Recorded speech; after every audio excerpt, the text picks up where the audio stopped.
Morning all! Oh, it's good to be back. Feels like it's been ages since we streamed. It really, really does. I think it's fair to say life has been getting in the way a bit of the content. Brandon, good morning. How you doing? Yeah, life has definitely been getting in the way. But there's not a huge amount we can do about that at the moment. So we'll stream when we can. And it makes it all the more enjoyable when we can, that's for sure. So, where are we? We are in Heathrow, as you can probably tell by the weather. It's a bit of a miserable morning. Ooh, old FPS isn't very happy already, that's a good start. Yeah, it's looking pretty miserable out there at the moment. It is not looking nice. But we're going to get ourselves down to Madrid. Well, hopefully it'll be a lot nicer.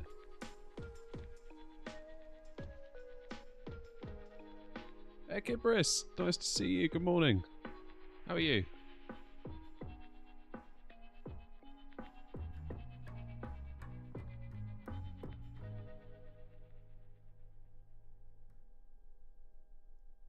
I'm not going to lie, I am slightly concerned by the FPS already, given that we've barely started.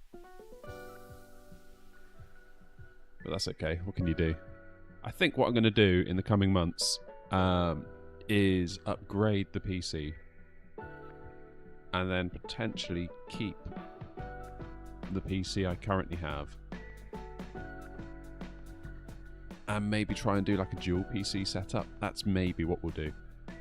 Because I feel like ever since, I don't know, February, March, I mean probably before then, but definitely consistently before February, March, it's been a little bit, I don't know, technical issues have plagued us, let's put it that way. So it'll be nice to get the streaming off of the main PC. I just feel like that would give us a little bit more breathing room. I mean, it might be that if I upgrade the PC to like an absolute monster kind of 4090, 4080 kind of thing, it may be that all of our problems go away anyway, negating the need for a second PC. But we'll see. We'll see. Right, we should do some GSX, right?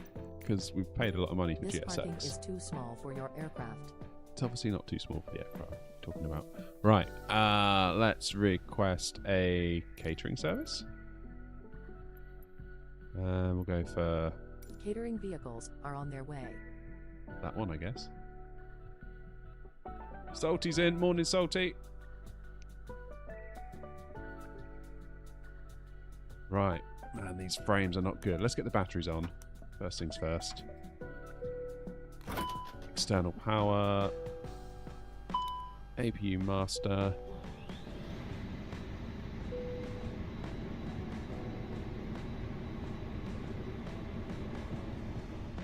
APU start.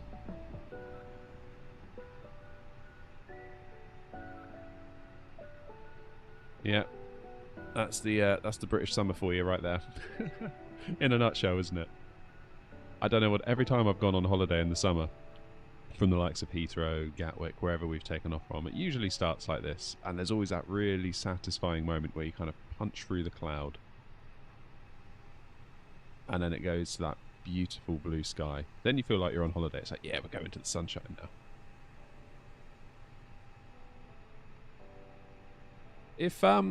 If we get any weird audio issues today, could you just, if you don't mind, let me know in chat? Because last stream, we've upgraded to a newer version of OBS for a couple of reasons. But there were some audio issues with Nvidia Broadcast. So I use Nvidia Broadcast to kind of clean up my mic feed, to kind of get rid of any sort of weird background noise. But it seemed like last stream it went a little bit weird with OBS, with the newer version specifically, and my mic cut out, but I didn't realise for some time. So it's easily fixable. I can just bypass Nvidia Broadcast and just take the raw mic feed. But obviously if I don't know it's gone wrong, I can't fix it. You're in Wales for a holiday. Ah, Wales is lovely. If the weather's right, Wales is is a good place to be. I haven't been as much as I would like, I must admit.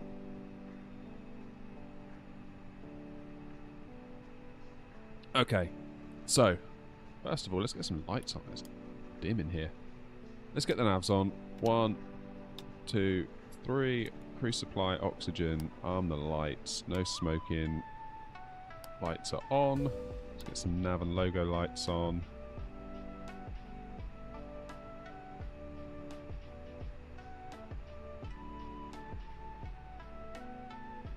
God, those stutters.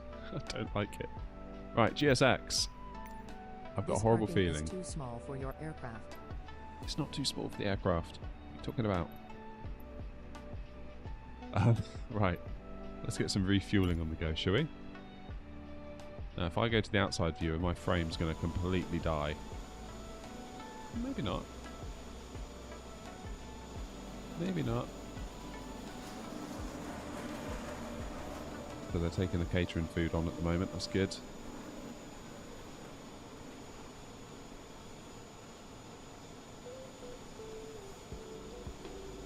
Dare I try and pan around? Okay, the frames aren't too bad. I love this aircraft. Given that it's a freebie as well, it's like, how lucky are we to have that?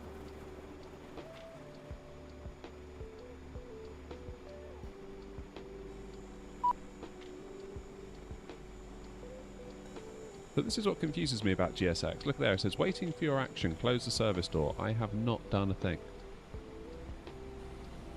And now it's fine.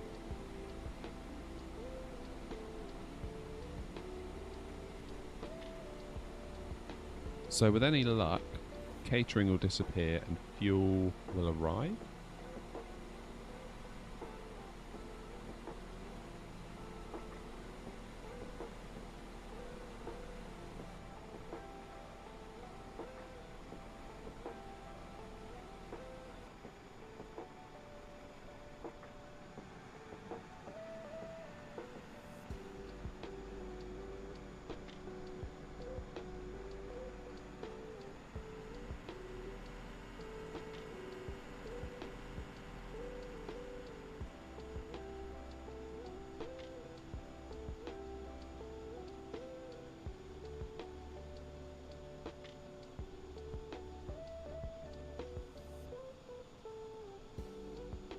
Refueling truck is on its way. Please don't load aircraft until the fuel truck arrives and ask to do it.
Fuel truck is in position.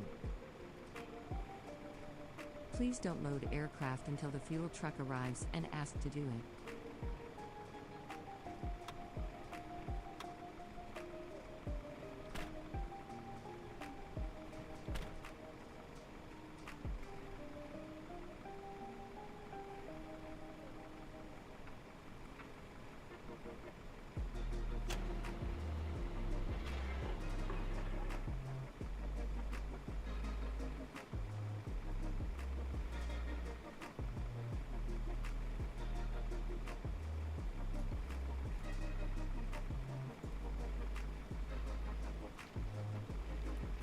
Alright, so here comes the fuel. I have just changed my mic. I think the mic was messing up on us already. So this is a really cool feature of TSX. They kind of add these underground fueling systems, which obviously a lot of airports do have. So you can see there, connecting the fuel truck to the underground system.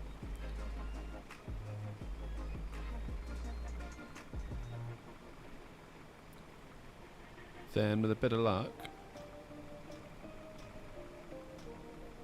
yep, there they go, onto the truck, and then that should be a little little lift. There it goes. Look at that. How cool is that?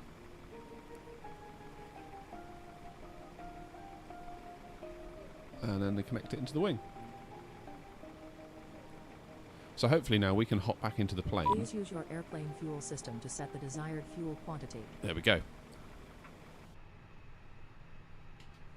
Alright, now we're back in. Let's have a shifty round. Let's load up the old tablet. Or EFB, I should say. Oh, what am I doing? What's my mouse doing? Import the flight plan from SimBrief. There we go. Heathrow to Madrid. Now if we go to services and fuel. Please use your airplane fuel system to set the desired fuel quantity. Alright, I'm doing it. Right, let's click the cloud. So that will download the exact amount of fuel we need from SimBrief. Then we can click on start.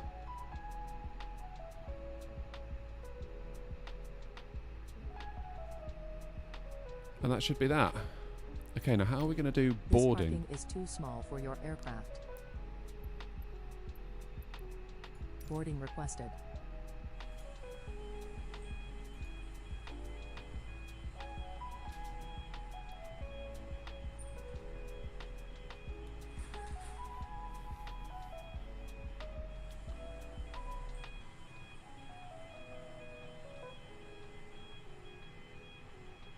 Morning, fish. So yeah, what are you saying? My sim totally reset yesterday.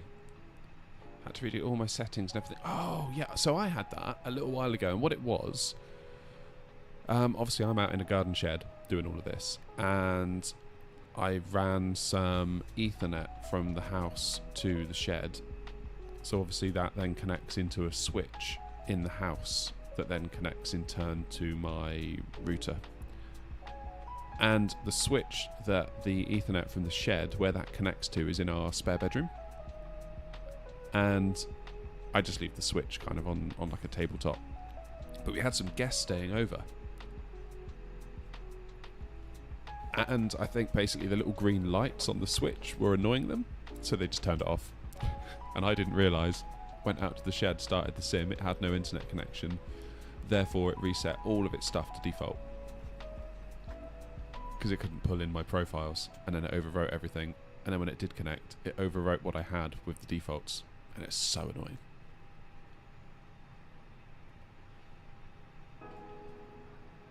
Okay, so how are we doing out here? We only have a staircase.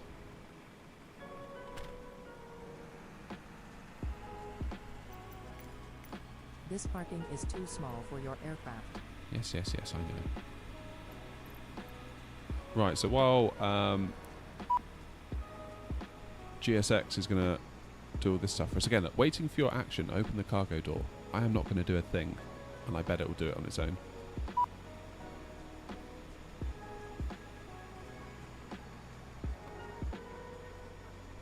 Is it going to do it on its own, or do I need to? I always feel confused, because some things it's like waiting for your action, and it just does it on its own anyway, so it feels like I might need to help on this one. Alright, calm down, I'm doing it. Cargo door, and that should be enough. Yeah, there they go.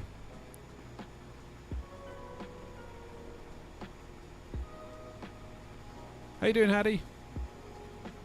Where did you find the cruising altitude in SimBrief?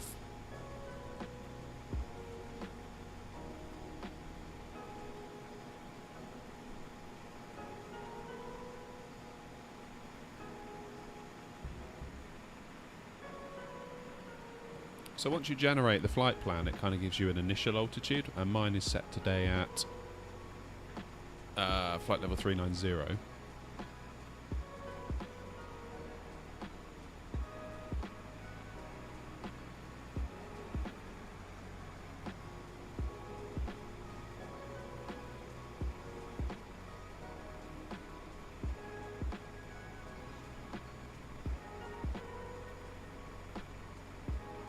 Or if you want to have a more precise look on things, you can download or look at the PDF of your flight plan, the OFP, kind of that very scary looking document with loads of text all over it. If you scroll down a few pages, you kind of get a breakdown of all the different waypoints you're going to be at with all of the flight levels on it. And just scrolling through mine, that does add up to what the Simbrief website was telling me, so it is flight level 390. But it also tells you how you're going to get to flight level 390, sort of the steps you're going to take to get up there at all the various waypoints. Alright, so we've got fuel, have we got passengers? More or less have passengers.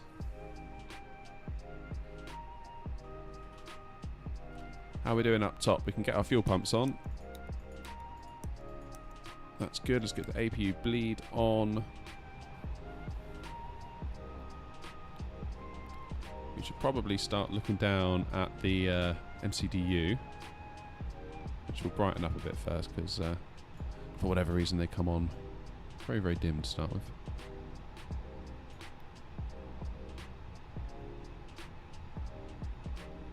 There we go, let's get those on. And we will get these brightened up as well.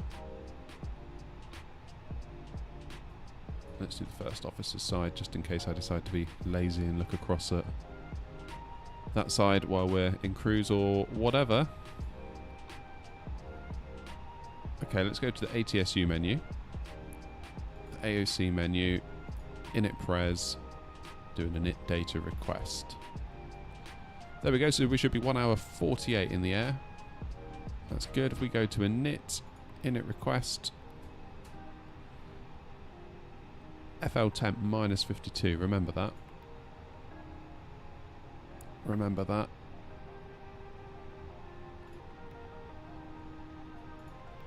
Let's have a look at our route, shall we? So Heathrow, and we're going to be departing from, let me just check my plan a moment.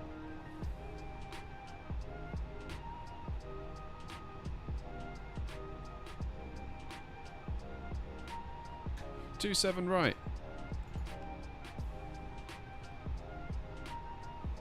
Using, what is it? GOS 2F.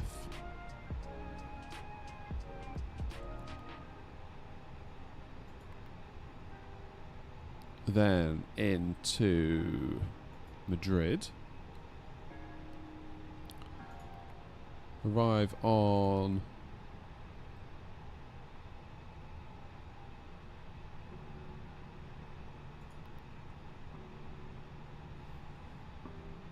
ILS 32 right.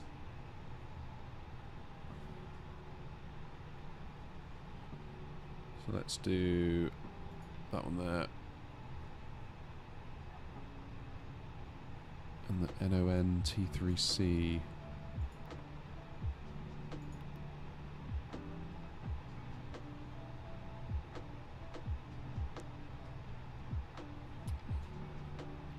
Shall we consult a chart a moment?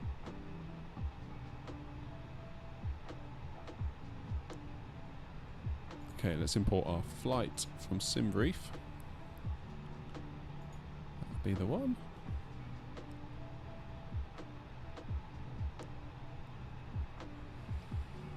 And we're going to transition into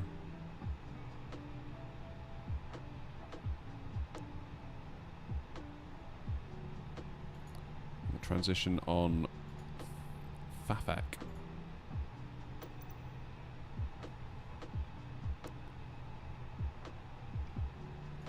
So here's our route in. There's FAFAC, and we sort of go along these waypoints here. Coming on final after Yeho. Love that name. And then coming on runway 32 right. That should be good.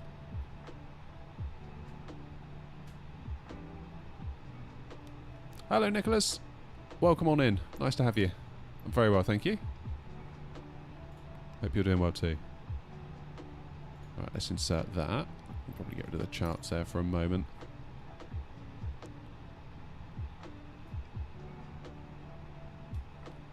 Okay, so everyone's loaded up. That's good.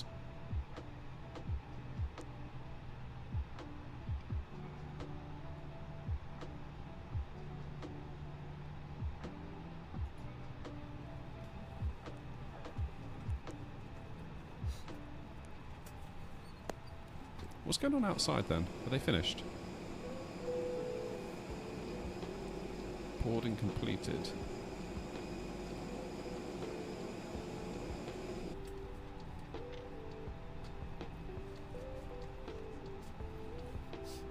Alright, so we've got about 5 minutes for them to board. What is local pressure? Let's get Navigraph up again.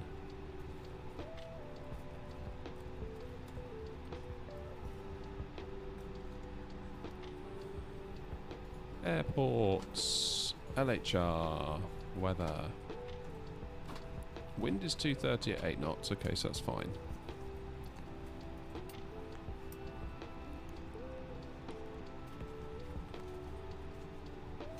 Q1016. Let's get that in there. 1016.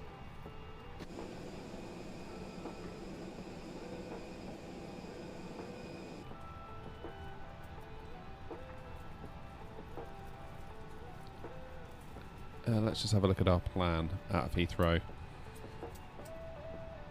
So, 3,000, 4,000, 5,000. Then we stay at 6. And we've got a discontinuity there. Let's clear that. Oops. Clear that one there. If we pop this into plan.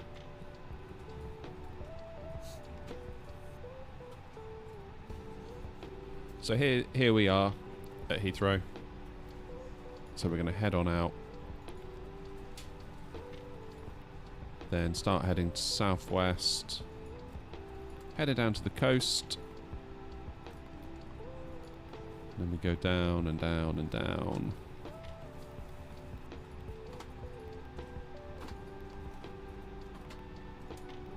Just checking for any discontinuities along the way. It looks like there are none. Fantastic. What is my favourite Airbus aircraft?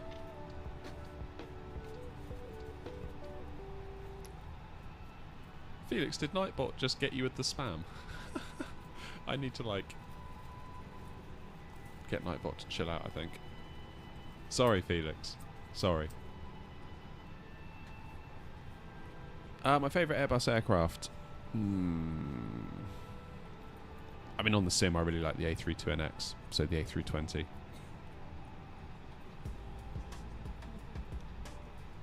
Although I do like the A330. I've got quite a soft spot for the A330.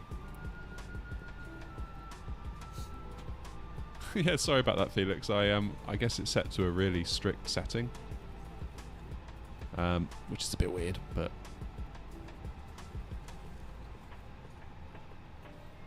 Alright, we're nearly boarded. Although GSX seems to have the door open. GSX confuses me. Alright, let's get that door shut, shall we?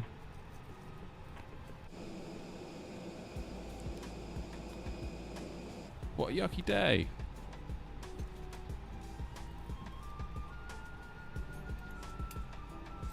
Yeah, good, thanks, Felix. Glad to be back flying. It's been a long time. I've been saying real life has been getting in the way quite a lot the last few weeks, which is fine, and I kind of knew it was coming, so it's no real surprise to me, but nevertheless, it still sucks a bit. But it's all about to change for the better, for the channel. So I've managed to get myself a new job, get myself a new routine. And what that means is the way that my job is scheduled and going to work out should mean that every Tuesday and Wednesday I have from about 9 AM to 3 PM to stream every day.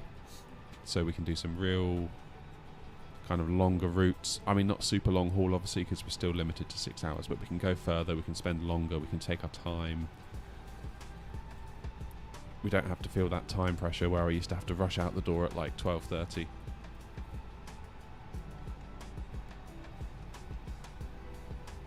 So hopefully that'll be really good for the channel, and I'm excited for it. So a lot of change going on here at the minute, but it's all for the better, I think. Lufthansa! Nice to see you again.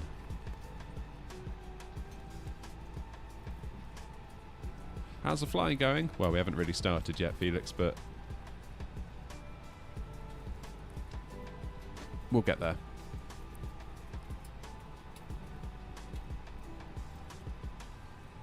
Frankfurt to Cape Town. I'm not sure we'll be able to do that in 6 hours. But as of next week, this time next week, Tuesday, I've got the week off, all to myself. Family are going away on a holiday with the my wife's parents, so they're sort of taking them away. So it's literally just going to be me, the dog, and the flight sim. It's going to be awesome.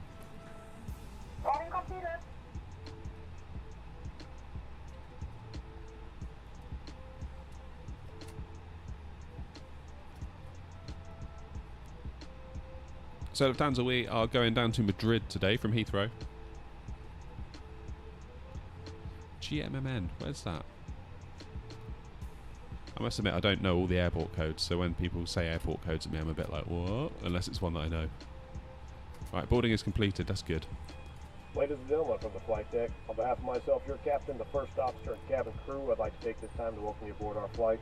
We're just wrapping up some paperwork up front here and waiting to see final numbers from the ground crew, then we'll be on our way. Flight attendants will be coming through the cabin shortly with a very important safety briefing. We do ask that you give them your full, undivided attention as they review the safety operations of this Airbus aircraft. We do appreciate your business having you aboard this flight. If there's anything we do to make your flight any more enjoyable, please don't hesitate to ask. Welcome aboard. Couldn't have put it better myself. Right, so we're just putting -52 in the Flex 2 temp. I think that's correct, because if you go to the init screen, it gives it to you here, -52. Not entirely sure whether I'm putting the right value in here. I think maybe I'm not, but I don't know. I need to do some reading on that.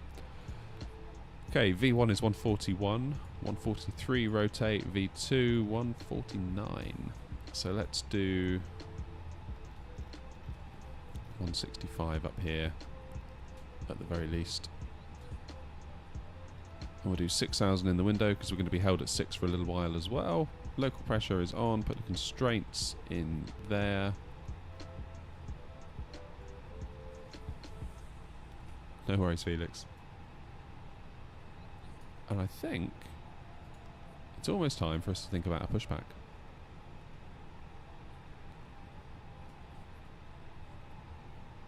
I think we're looking good. So with that in mind, let's get seatbelt signs on, beacon on, and we'll see if we can... Armed doors and cross check. Talking, stop it. Right, let's see if we can get GSX to arrange us a pushback, shall we?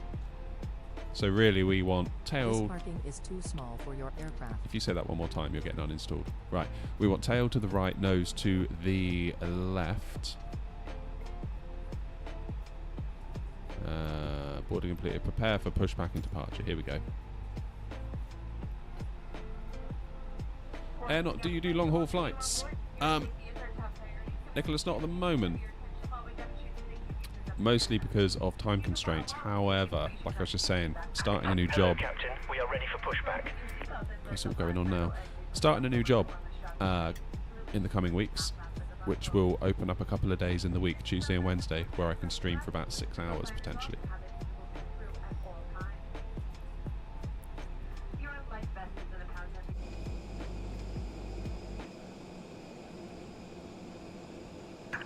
Departure checks completed. Bypass pin inserted.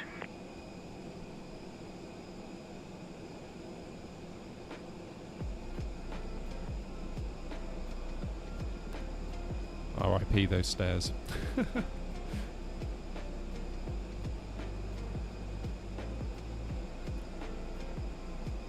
Nice to see you. How are you? Thanks for coming by this morning. Oh man, like, I love GSX, but sometimes it's just so janky. So janky.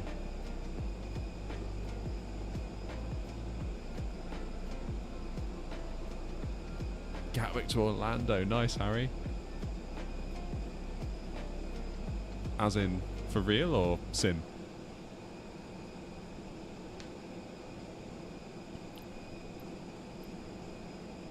Right, we want nose left, tail right. Release parking brakes, please.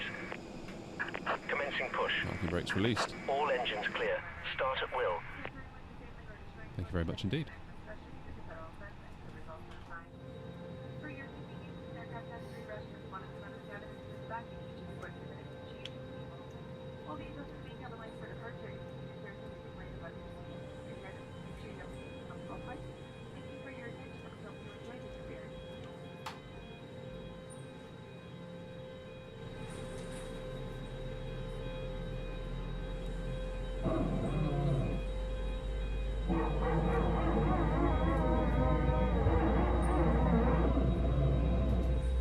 Oh, it's a flight sim flight. Fair enough, Harry. Mad respect for the long haul.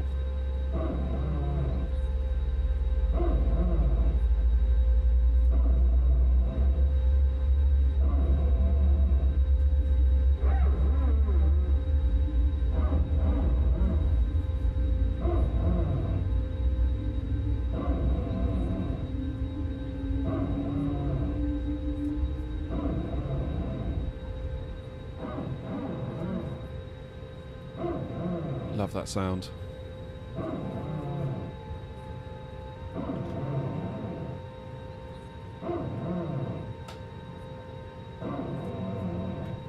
Let's get the flaps to 1 as well.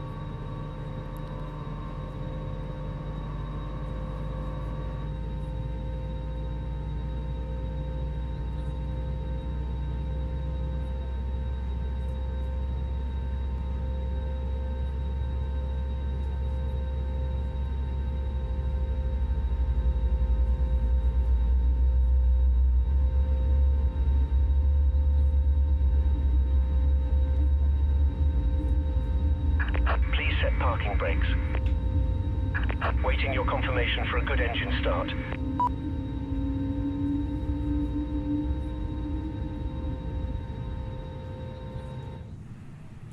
Alright, let's check up front how the engine's doing.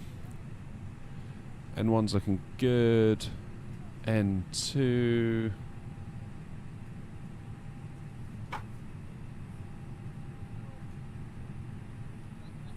very nice indeed.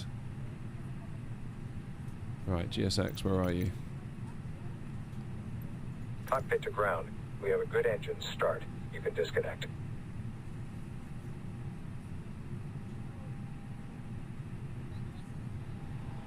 So hopefully the tug will now disengage.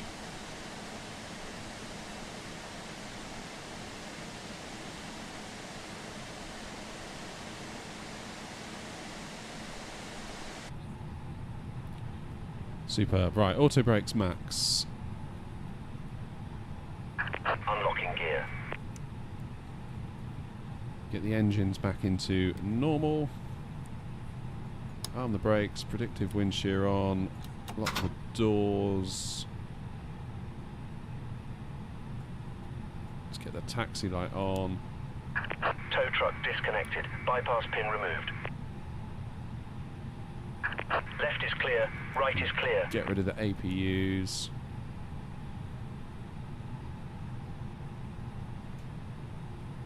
Alright, there they go, that's good. Just check in with the cabin. It's the right one, isn't it? Yes, it is.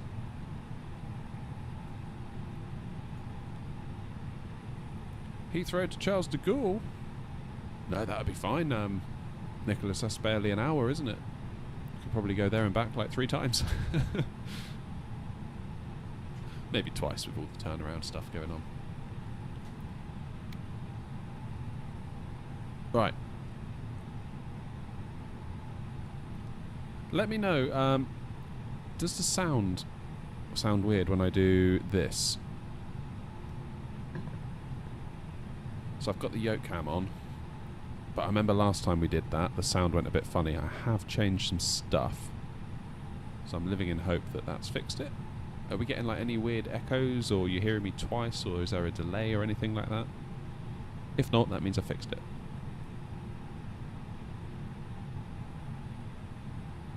I think we're good. Right, let's taxi ourselves down, shall we? Let's look at our route, actually, before we go. Just give you a little...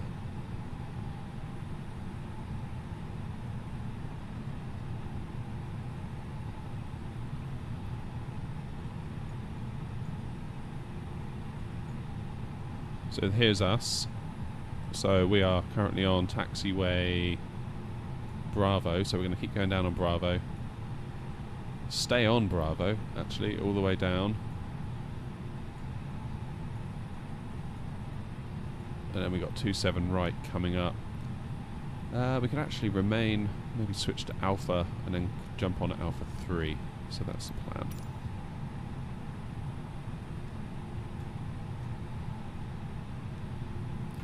Alright, parking brake off.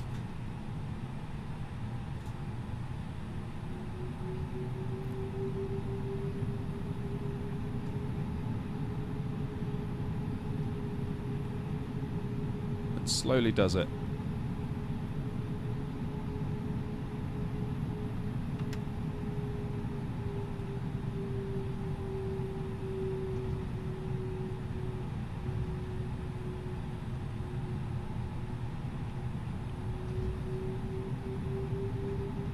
Audio seems normal, Felix. That's good. Thank you, mate.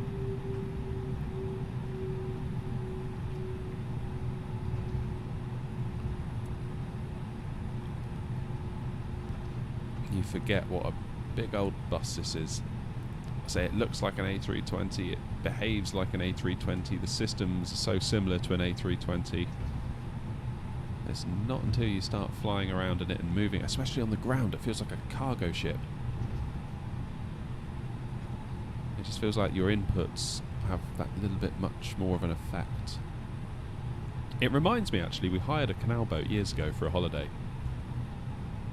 And it reminds me a little bit of that, in that if you make an input on the rudder, you almost have to watch the effect of your input over the next several seconds. And the thing with that is that if you make a mistake, you basically have to watch your mistake unfold over the next few seconds, which is kind of terrifying, because if you make a mistake where you predict you're going to crash into another canal boat and there's nothing you can do about it, you just got about 10 seconds of being like, oh no, oh no, oh no, oh no. Which is not the most relaxing way to spend a holiday.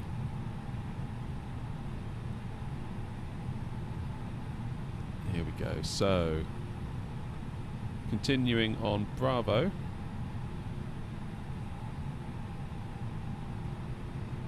What a miserable, miserable day.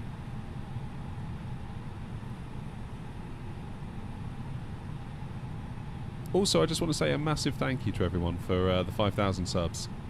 That completely snuck up on me, that one. Like I say, I've been kind of busy with other life stuff in the last kind of couple of weeks. The channel hasn't had the attention it deserves from me, let's put it that way. And yeah, I loaded it up. I loaded up my YouTube analytics the other night, and it was like bang on 5,000. I was like, no way, can't believe it. This time last year, I think I got to like 500, and I was like, wow, we're at 500. That's so good. If you'd have told me we'd have been at 5,000 in a year's time, I would have said you were crazy.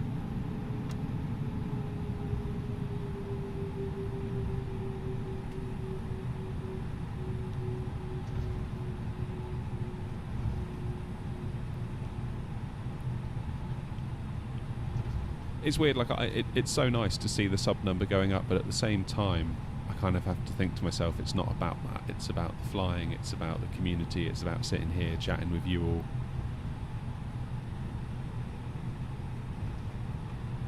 That's why I do it, really. It's kind of the best part of my week, is when I get to take a couple of times of that week and come and do some flying with you all.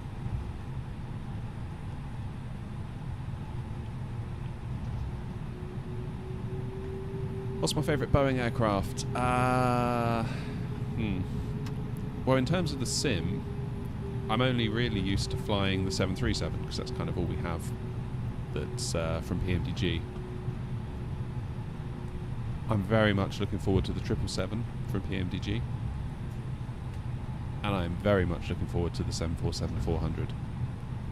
Kind of like the classic the classic 747. Count myself very lucky that we got to go on that one to Las Vegas from Gatwick back in 2015.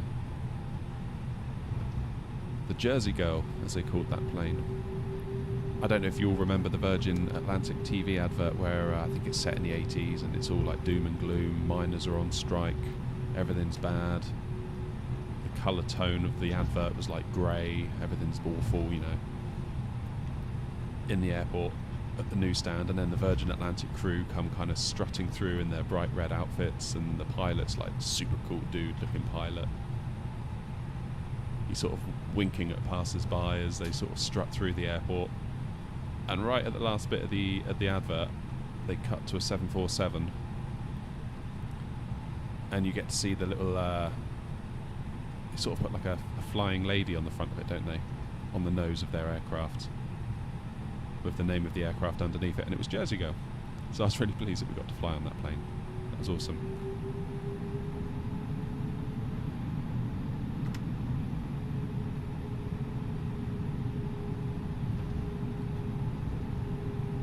It's funny, as we were waiting to board, there was two 747s parked up. One was Jersey Girl, one was, what's everyone calls it, Barbarella? And that was the one where, I don't know if you remember, it had the landing gear issue where one of the rear landing gears didn't come down. And they had to circle for several hours, and they got down safely. Yeah, when I saw that one there, I was like, oh no, that's the one that had the problem. But then I was like, well, actually, if it had the problem, they've now fixed the problem, so it's probably, if anything, better that you go on that one. But we ended up on Jersey Girl, so obviously it didn't really matter in the end. Alright, should we hop over to Alpha? We might hop over to Alpha. Obviously, if we were on VATSIM, we would be taking our orders from them, but seeing as we've got the run of the place,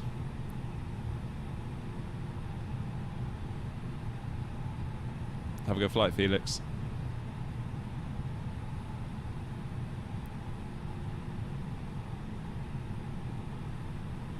Man, these things are big. I need to put my air system on in a moment. I can feel myself slowly cooking. Because once more, my gaming PC is slowly boiling me in here.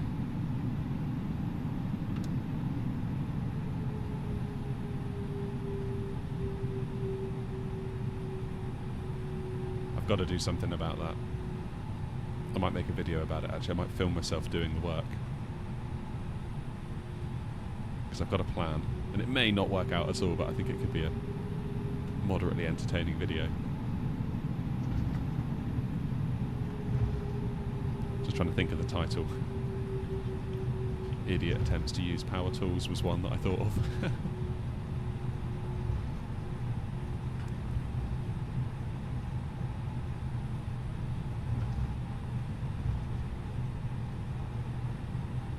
Morning, Rob. Yeah, it's a long old taxi, this one. Although nothing compared to Amsterdam.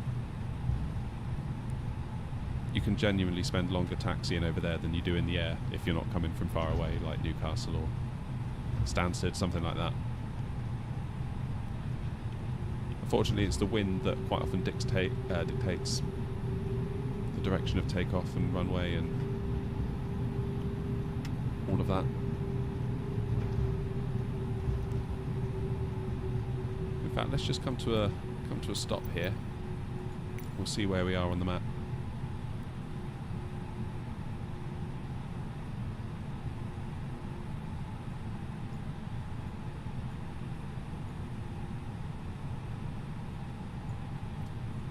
There we go. So we're going to keep going along straight to Alpha 3. So 1, 2, 3, 4.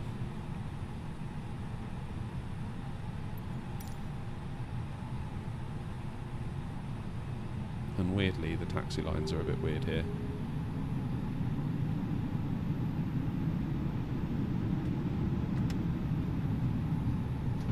This isn't the A320, this is an A330. So this is by Headwind. So what Headwind have done, they've taken the fly-by-wire A320X and kind of taken a fork of it to create the A330. come up. Much bigger aircraft. Much, much, much bigger aircraft.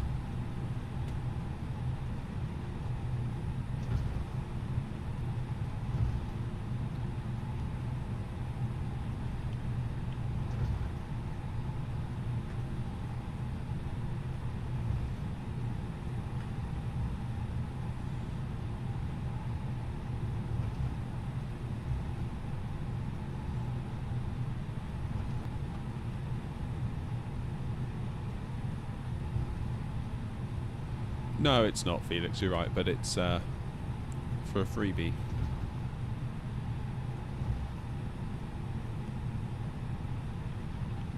That's fine, don't be sorry. No need to be sorry.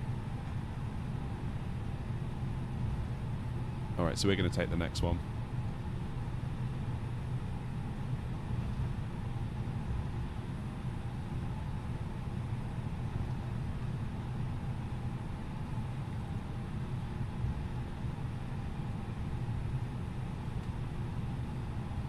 Let's do lights ready for takeoff. And set TCAS. Flight attendants, please prepare for takeoff. We can get ourselves out there straight away.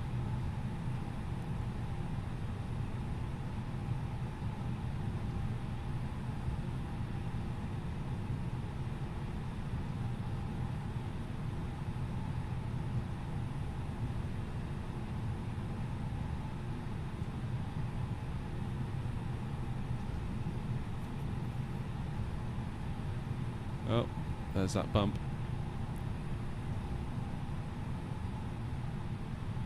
Alright, we'll take the long way round, I think.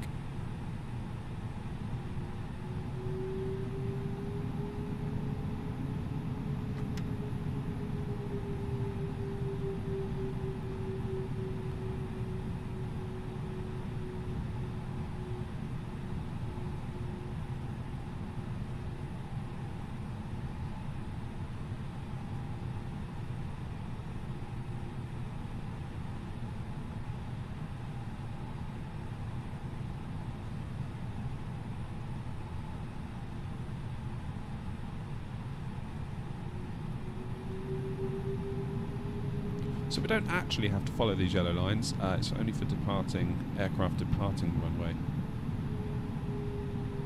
But I think in this instance it doesn't hurt to.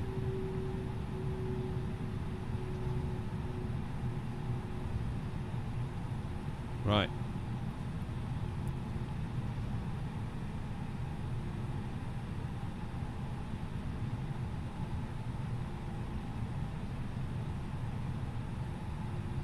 Let's get ourselves lined up.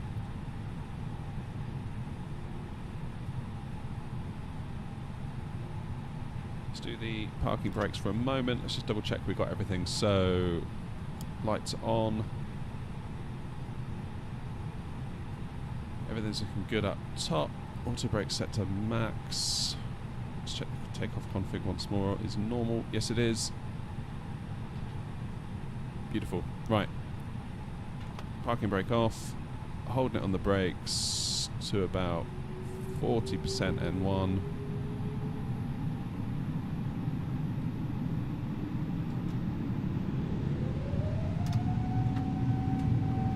Let's get out of here. Let's get down to sunny Madrid. Needing a little bit of right rudder just to keep us straight.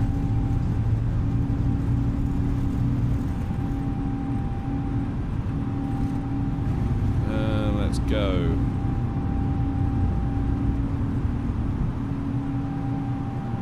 Positive rate. Gear up.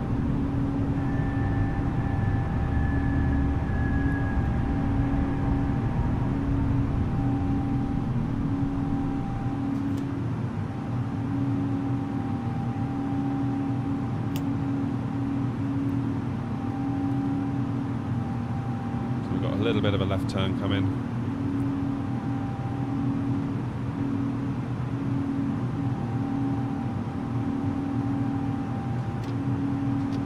Leave us back into climb.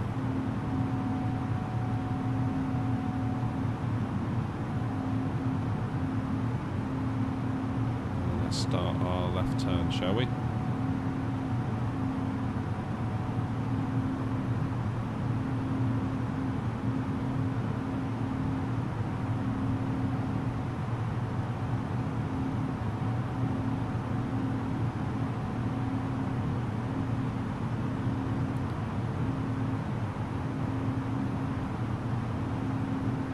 And we are completely in the clouds.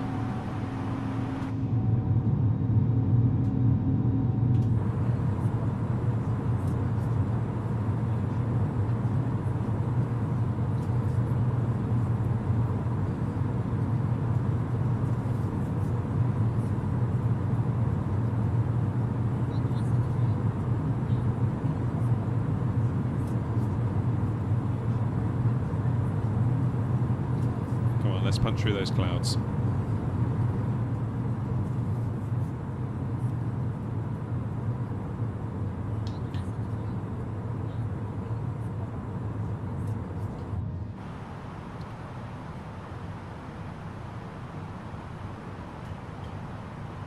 Okay, let's disarm those ground spoilers.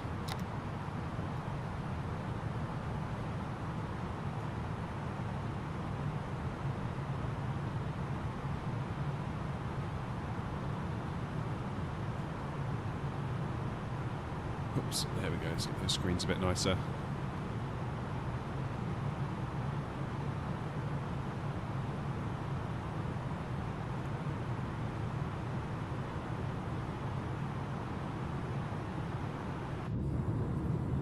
And we cannot see a damn thing.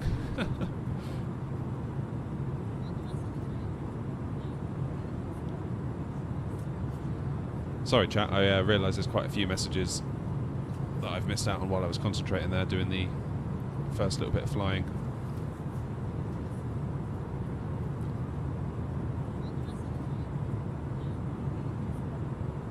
Have I tried FS Realistic yet? No, I haven't. I haven't yet, Felix. That is definitely one I'd like to try though. How do I get my location? Taxi details. Oh yeah, Felix has already said I use Navigraph. That is correct.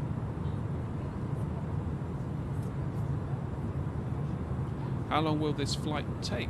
You're probably looking at around, well, if you look at the top there, underneath where it says EGLL, LEMD, it says we've got 2 hours and 26 remaining, but don't necessarily believe that because it's kind of working it out based on the distance we have to go and our current speed, but we're not up to full speed yet. I would expect it to be about 1 hour 40 or 50 when all is said and done.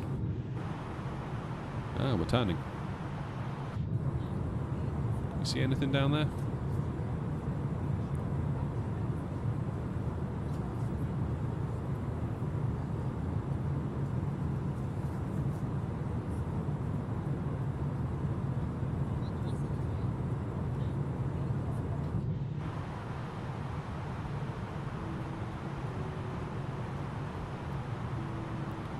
Still nothing. Right, how long are we saying it's 6,000 for? About another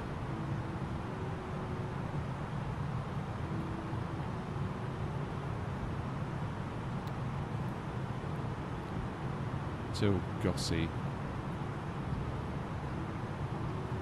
So hopefully after Gossi, so if I put 390 in up here,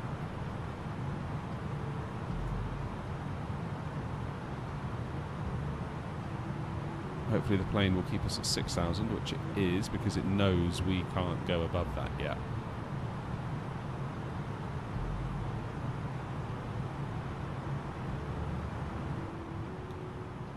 There we go, so it's going to hold us at 6. And then hopefully when we get past Gossi,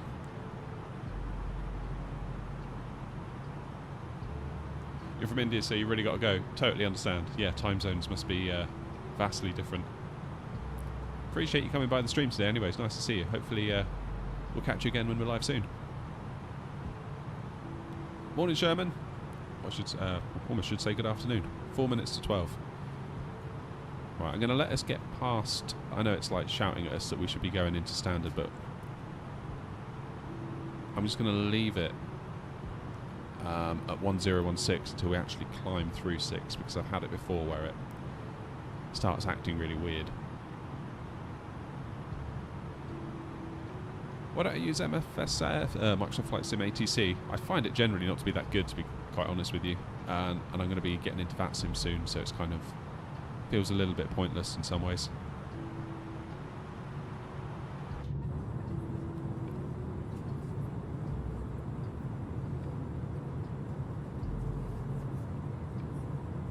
Hey, no worries. Have a good one.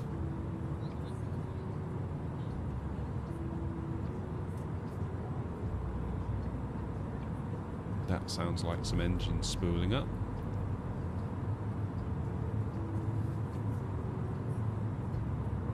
There we go. So we should punch through this cloud hopefully in a moment.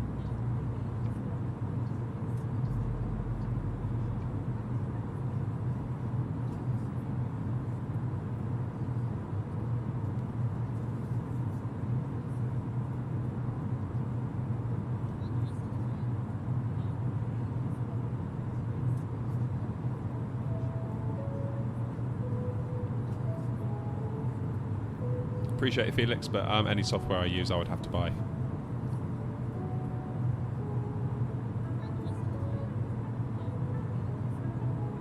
What's my longest flight? I've done... Oh, here we go. Look, here we go. And we're out of the clouds.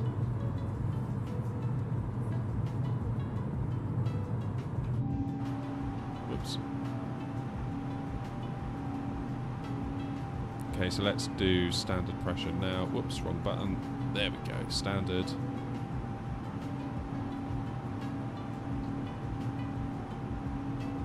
We can now brighten up the screens, of course, because it is now a lot brighter in here. Right, lights off.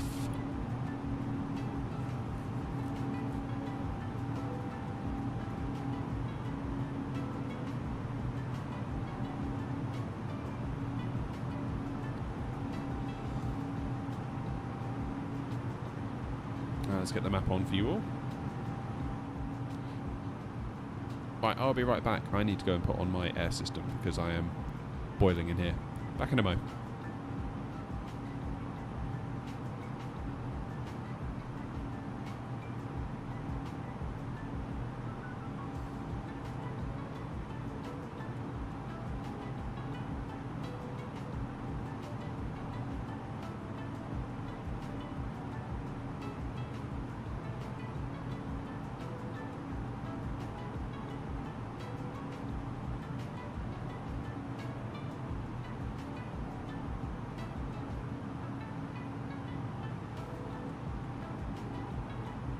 That's better.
Man, the UK is just covered, isn't it, at the moment? In a proper blanket of cloud.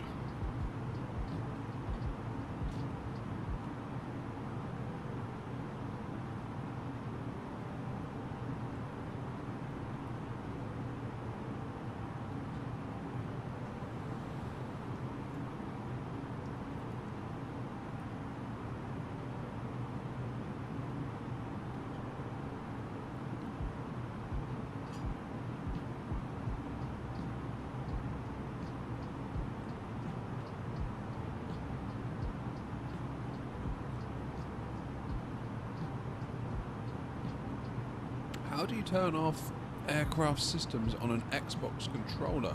I honestly couldn't tell you. Yeah, sorry, I don't really do much with the Xbox controller. I sometimes use it to control the drone camera. But that is literally about as far as it goes for me.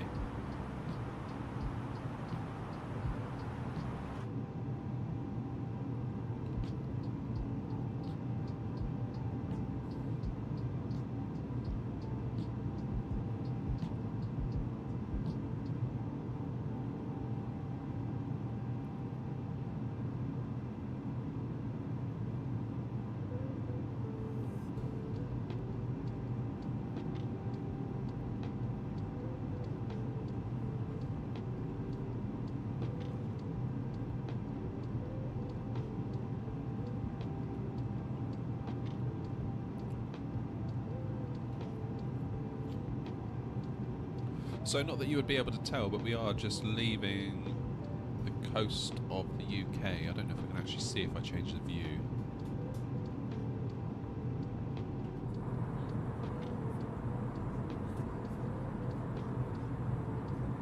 Yeah, we can't see a damn thing with all that cloud. Wessam! Party started now. How you doing, Wessam? Hope summer's treating you well.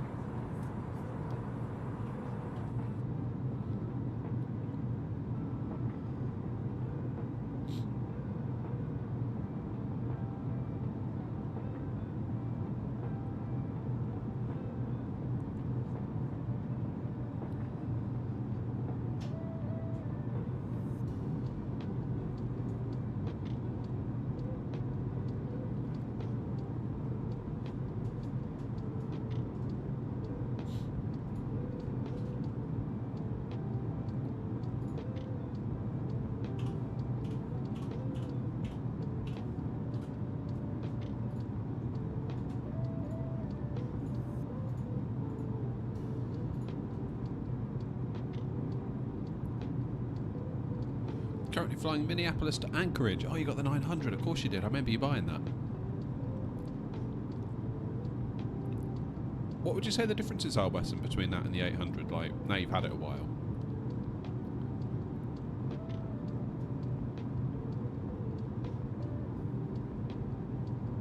Got 1 hour 40 to go. We should be landing at around the same times then, shouldn't we?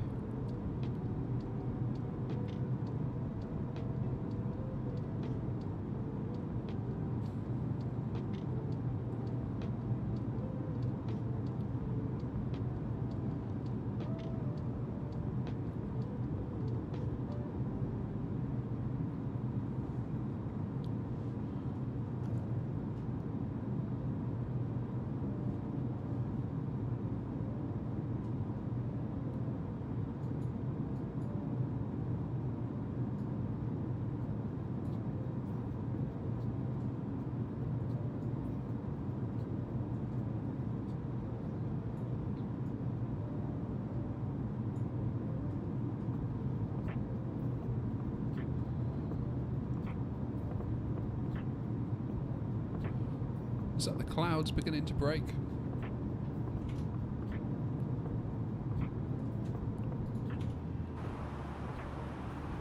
Yeah, I think it might be.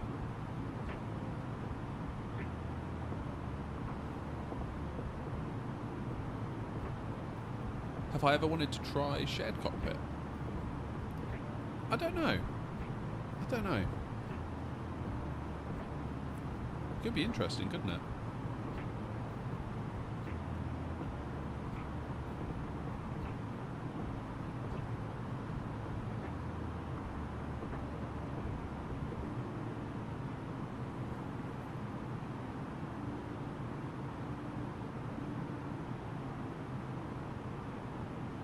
Right, when we get into cruise, we're going to have a go at Wordle.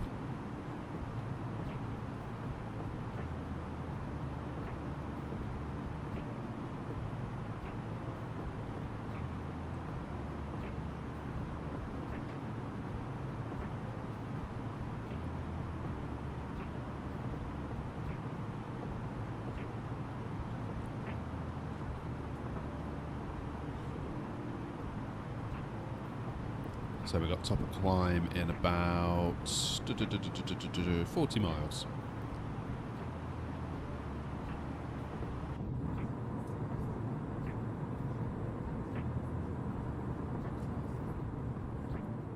Oh, it's hard on the PC, yeah. I'll tell you what we'll do maybe in a bit when we get into cruise and we're just basically looking out at the ocean. We'll maybe spec out a PC. On a PC part picker.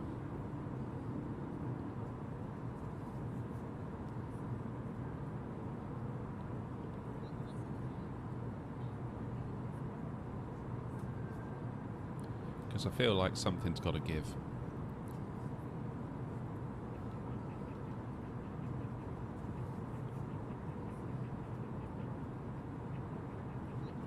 Let's see what the frames are doing actually. So we're okay for now.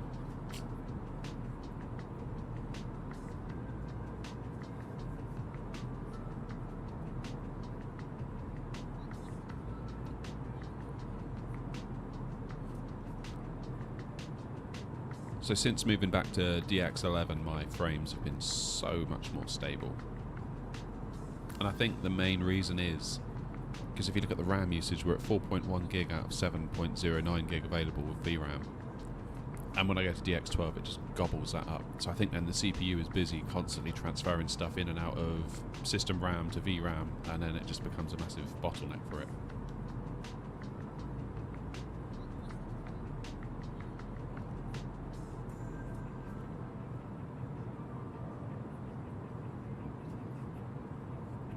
That's great, Wesson.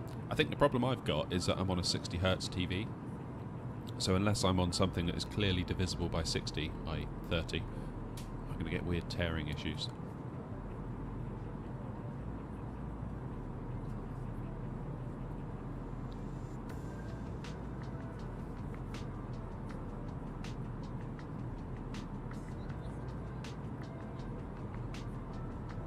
It's holding stable at the moment, so that's good.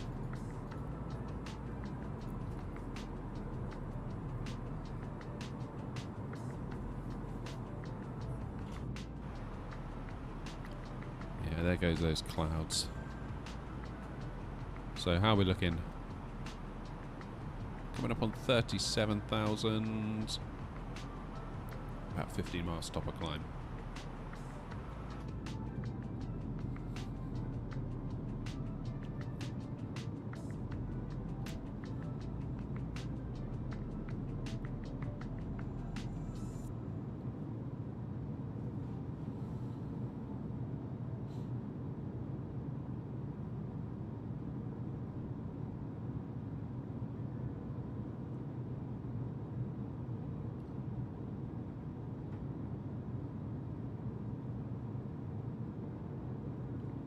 What I might do actually is zoom out the map a little bit.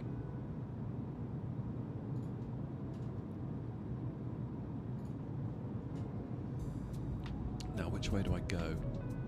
Is it that way? No, other way.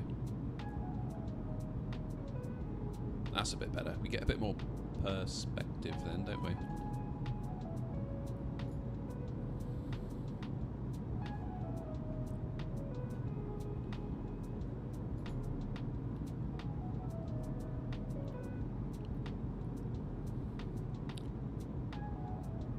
Hey, Mackham's in. Mackham, every time you come in, I realise I need to change my membership badges from JPEGs to PNGs to get rid of that. Kind of the white corners on the badge. Nice to see you anyway. How was the Jolly Boys outing? It looked like you had some good times with the Concorde there.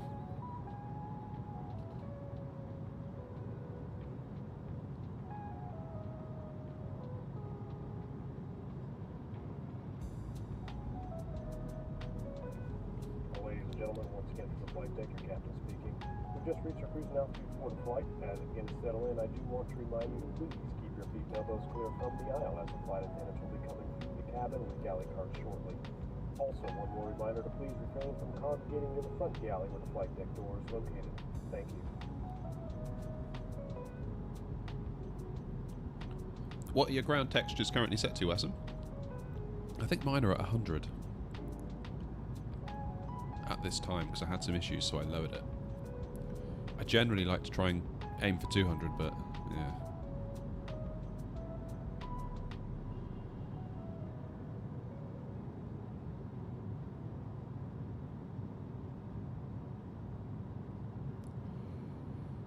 Yeah, 100 I find is...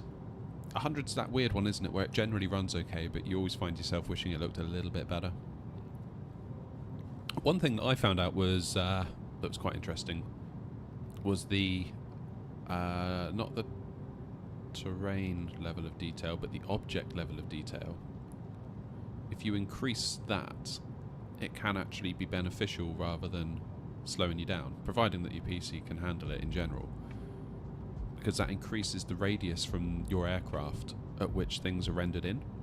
So if you have a lower object level of detail, things get rendered in as you get quite close to them, which is quite annoying because if you're on like a short final, as you're approaching the runway, all the stuff in the airport suddenly gets loaded in, and then you get a laggy kind of touchdown experience. If you increase that number, the stuff at the airport gets loaded in when you're further out on the approach path.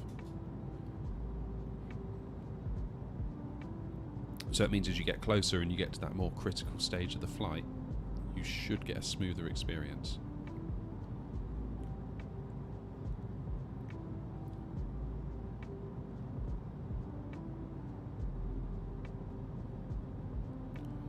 Yeah, Felix, 400, when I did my graphics settings video, 400 was just like, nope, we're not doing this, ever. Unless I get like a 4090 or a 5090 when that comes out.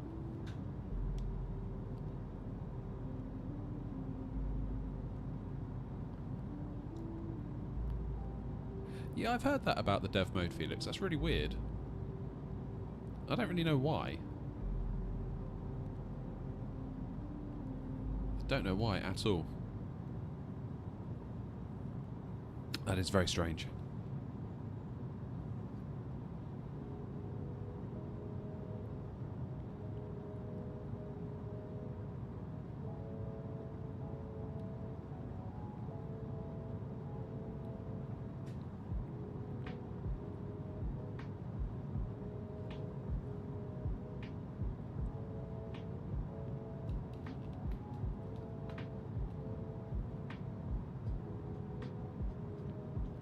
I wonder if, obviously, if it's, you know, dev mode is used by devs, so I don't know whether they need certain assets loaded in at all times versus when they're within a closer proximity.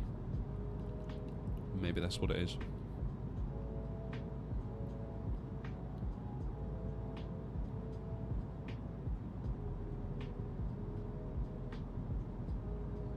Yeah, I saw that on the 100 subs. That's brilliant, Macam.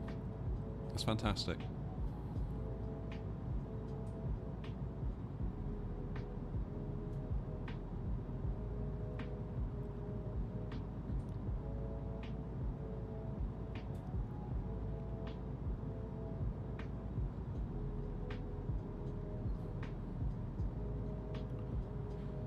Almost at Brittany. It's amazing to think that the ferry from like Plymouth in South Devon takes like 6 hours to get here. We've done it in what? Not very long at all. It's the same when you fly from Wales to Ireland. There's a approach into Dublin where you sort of, especially if you're coming from like Bristol, you kind of cut across the south of Wales, and then just as you hit the Irish coast, you turn right to head up the Irish Sea, and you think that's like a 4-hour ferry journey, and we've just done it in like 9 minutes.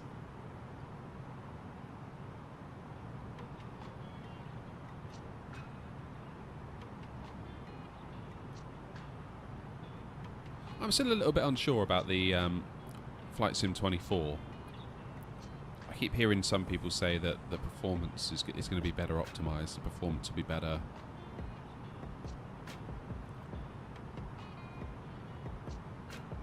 I kind of feel like I'll believe that when I see it.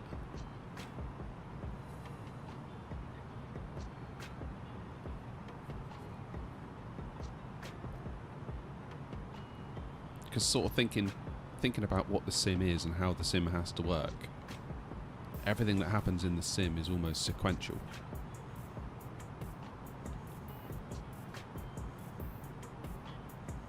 You know, the wind blows, the wind then affects the plane. It's not like you can multi-thread that very easily. I mean, there might be some things you can multi-thread, but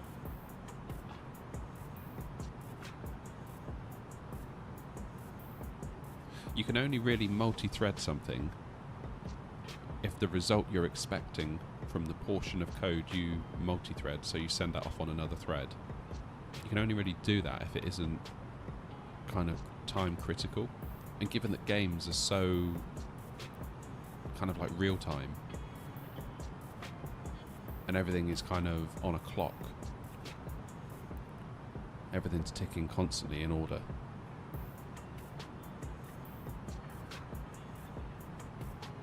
kind of like in, you know, like a serial, like this happens and this happens and this happens and this happens and this happens. You can't really take that off onto another core because that core could take longer to execute it. And then the main thread is like, well, where's the result from the bit I sent to the other core? And if it's not back in time, then it all falls to bits.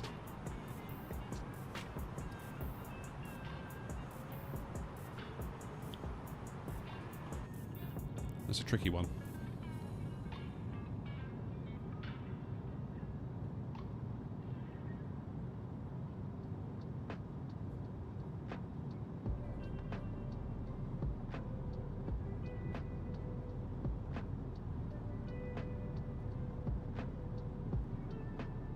I mean, things like network traffic calls could be useful, but that's not gonna.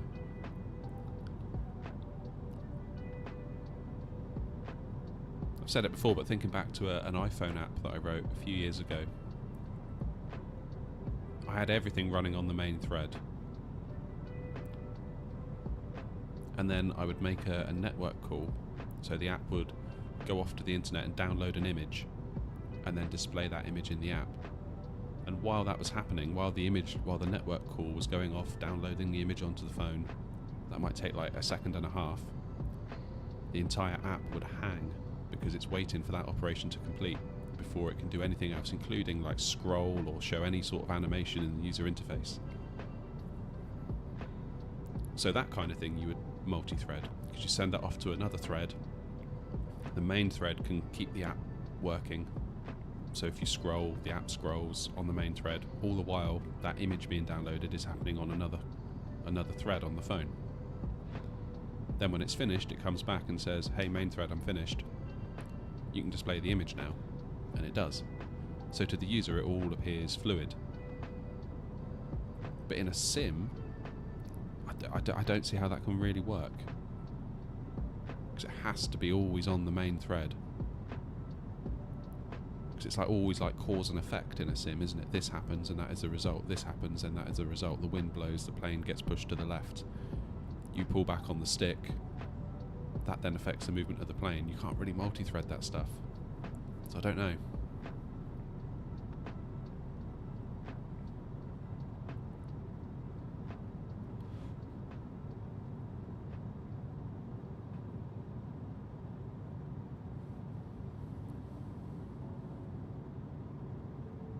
I don't know what it is about flying over France, but I always find the fields to look way more pleasing in France than in the UK. Maybe it's to do with like the crops that they grow and the colours that you sort of get like the patchwork effect on the ground.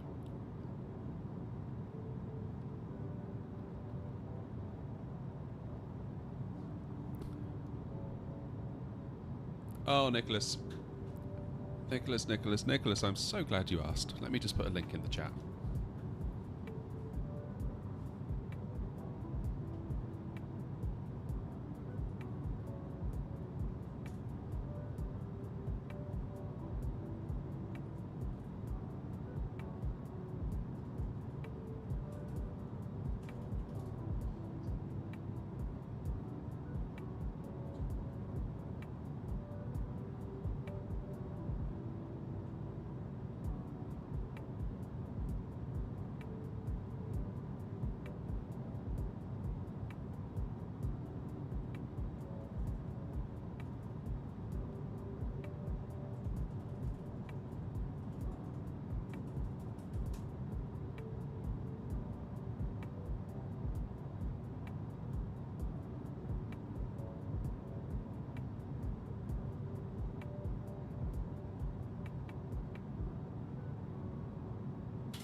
no problem, Nicholas. I'm just finding the link. For whatever reason, I'm struggling to find it. Give me a sec.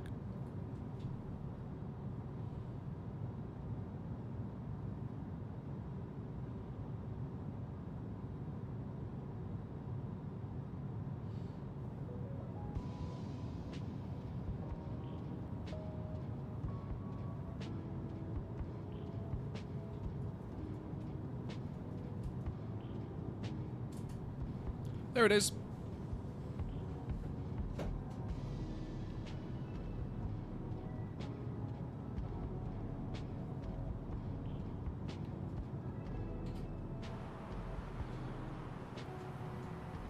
Wow, we've got quite a bit of a wind going on up here. Look at that.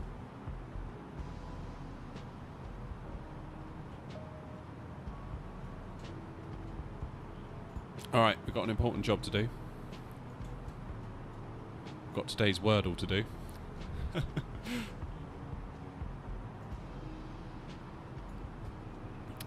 Alright, what do we start with? Let's go with plane, seeing as we're flying. Okay, so we need an L, but not there.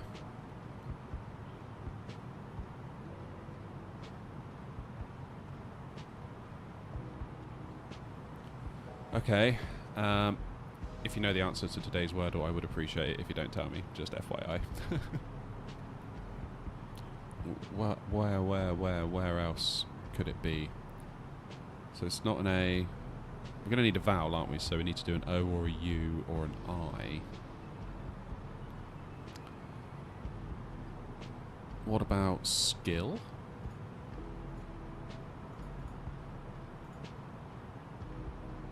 Okay, but the L is in the right place. And we got another L in the wrong place. What? Oh, man.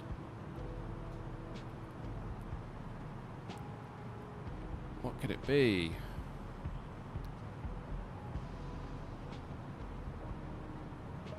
What could it be? So all we know so far is that it's got two L's in it. One is here, and another one is not there.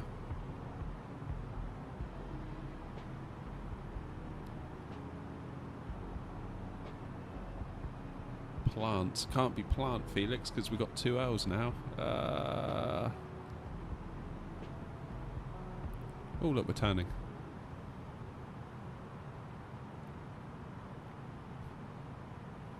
What could it be?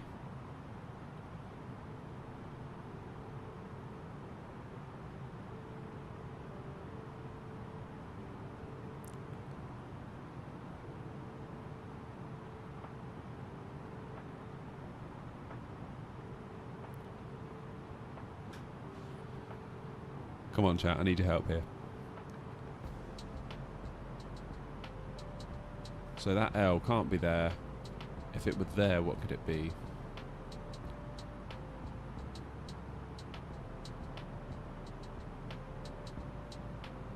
Feels like it might be at the front.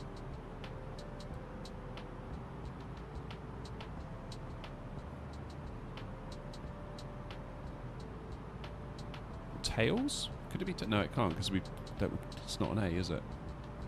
Gah! Come on, Wessam. The stream's counting on you.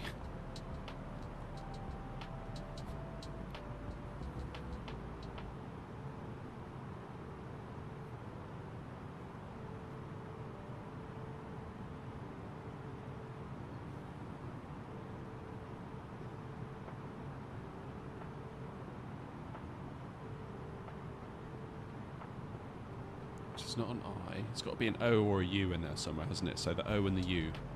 L, O, or U, something, something, L.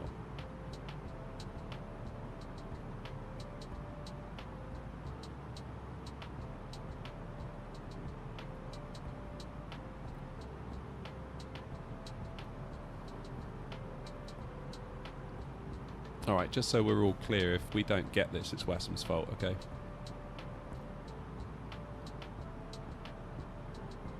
Axial. It can't be that though, can it? Because we know we've got an L in the right place.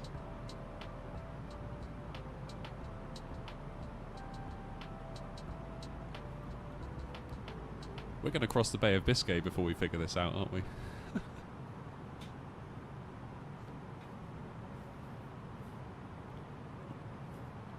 I almost want to do something like Till, but of course we know that can't work. Oh, what about... no, that wouldn't work either because it's not... I'm going to say like Mills... Bills? No, because it's an I and an L. Oh. Oh, what about Bully? That could work, right? Come on, let's go. There it is. There it is. You're welcome, Wessam. I'll do all the hard work, don't worry.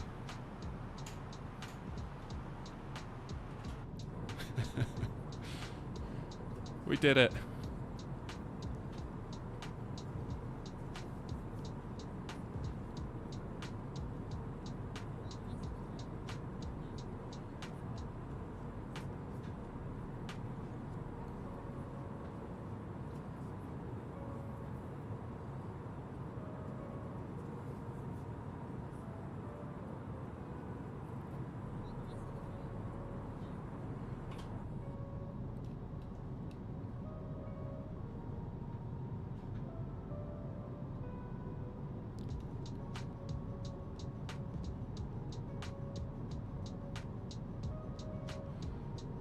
Alright, so this is where we leave Brittany, and really the next bit of land we're probably going to see is Spain, isn't it?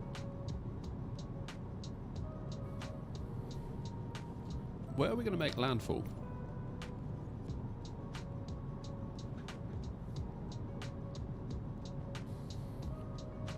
Is it Bilbao? Never quite sure how to say that. Was it Santander? Yeah, Santander. So just over Santander, then we keep heading south, and here begins our transition.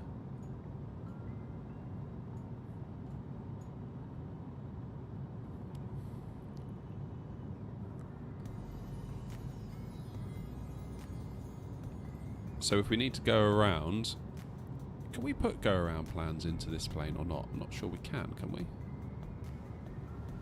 But these will be the waypoints we head to if we were to go around. Let's get a chart up while we think about it.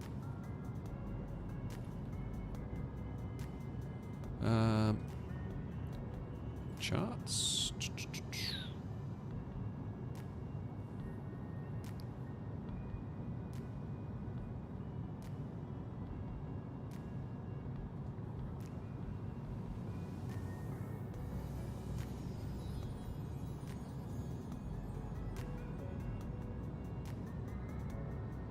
Would it be this one?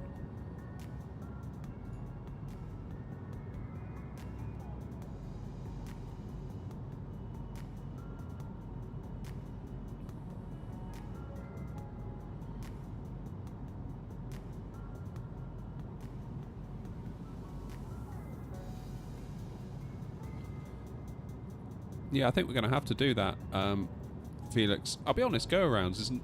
like, doing a proper go-around is not something I've ever really done before. For whatever reason, I've always just kind of just not.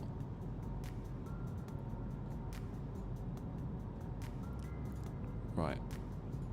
Approach. What are we doing? 3-2 right. And we're doing this one, aren't we?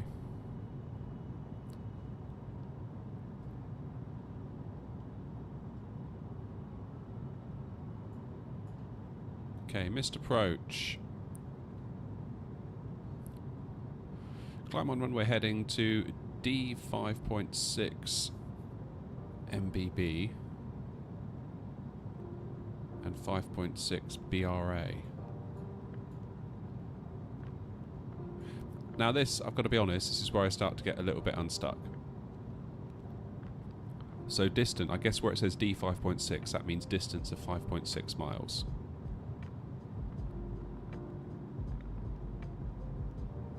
that'll be there, right?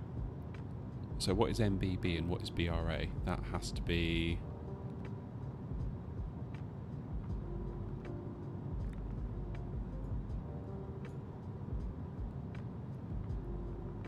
must be one of these points, right? Would that be it? BRA? Yeah, BRA. And then MBB is there.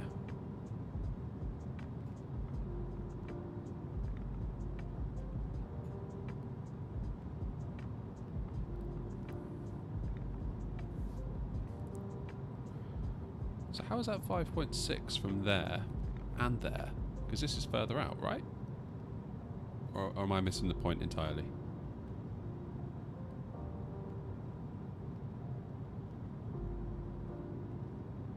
Oh, wait, no. So we're going to be on MBB, and if we're on the other runway, we'd be on BRA.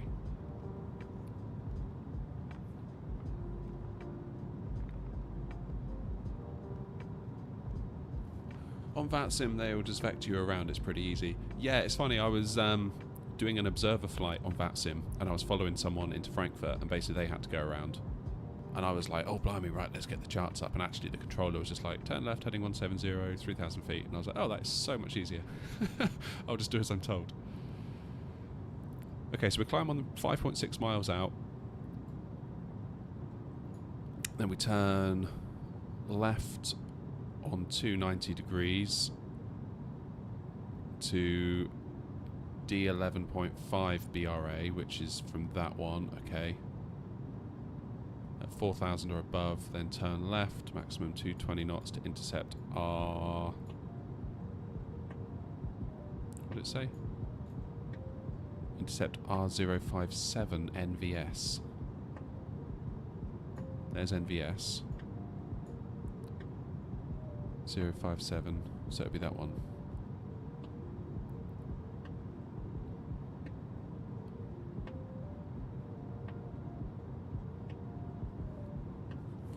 So where it says R057, is that like a radial? Is that what R stands for? I feel like radials and like DMEs is where I start to get a little bit like, I need to learn that stuff.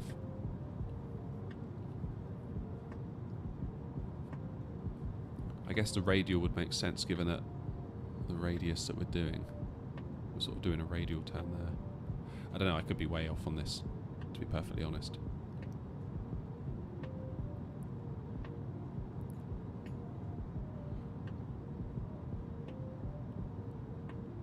And then you hold at row fix.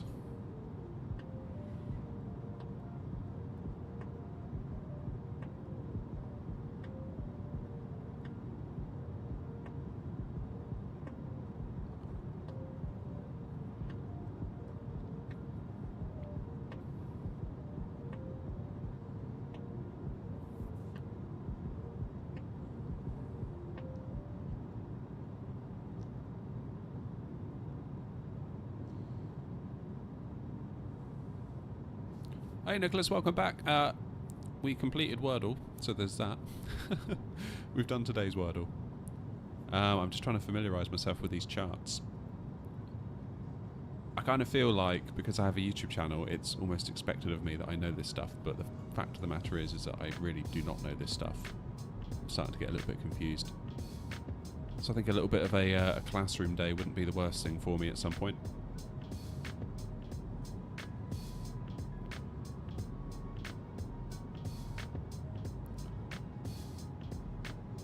So how would we put these into the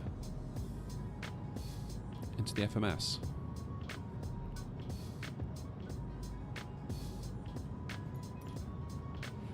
Oh, there goes the land.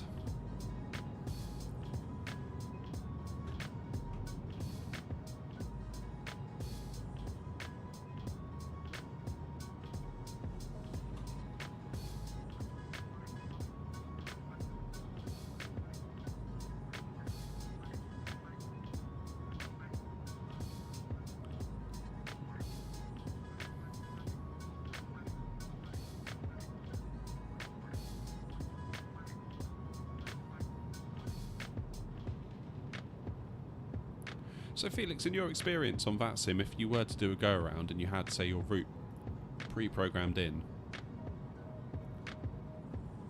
Is it typical that you get to follow that, or would you be interrupted and be told to do something else?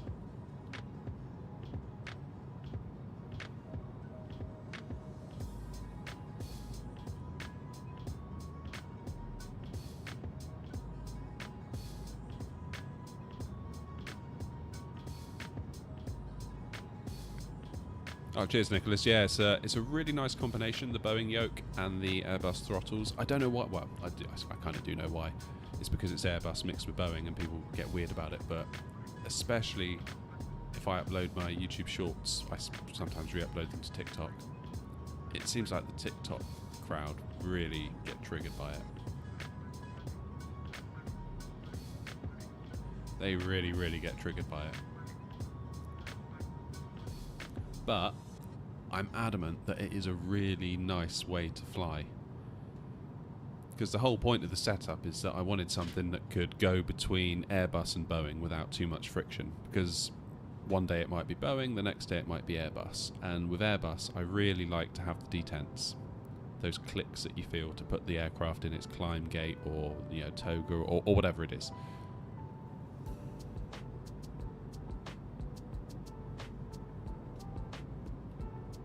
But it's also really nice to be able to just use that same throttle with Boeing, and essentially you just ignore the clicks, but they kind of help you.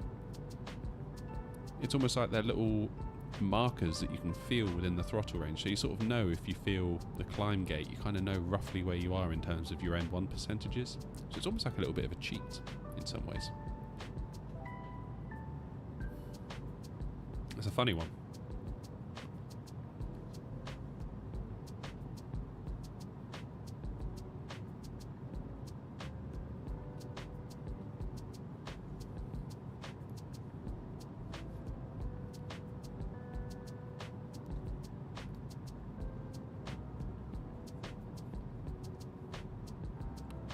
I think the next thing is to get the add-on unit, where you kind of get the flaps and the speed brakes, and there's a really cool add-on you can get for it. Let me show you. Get rid of this a minute. Let's get rid of that rubbish.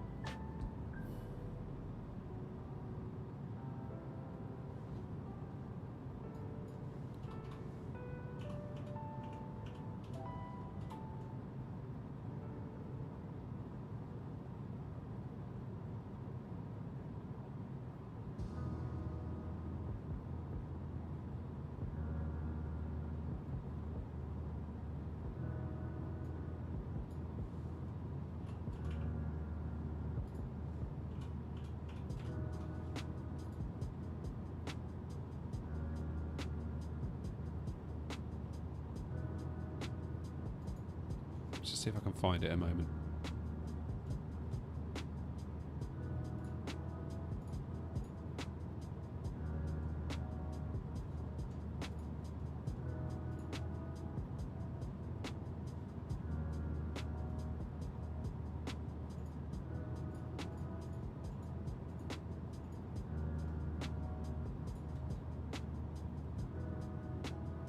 Here we go. This is it.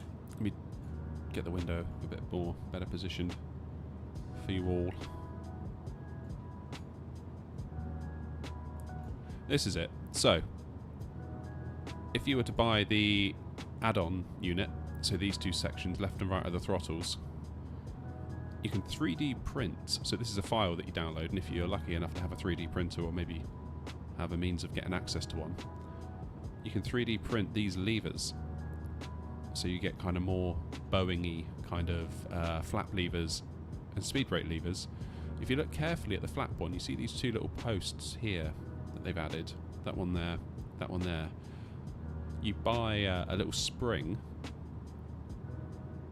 and then you can attach, you see there's a little tiny spring there. You can attach it in to the lever, so you replace the default lever with the lever you 3D print. And also, you get this kind of little gate that you put in to the... This is a better shot of it, actually. You see all these little notches here? So this is another part that you 3D print, and you slot it in to what would be like this normal blank piece here. And it gives you kind of like all the different flaps in the 737. So was that 0, 1, 2, 5, 10, 50, all the way down. And because of the spring, the way it works, you sort of have to lift up the flaps lever using the spring to actually move it up, then around and into the right slot.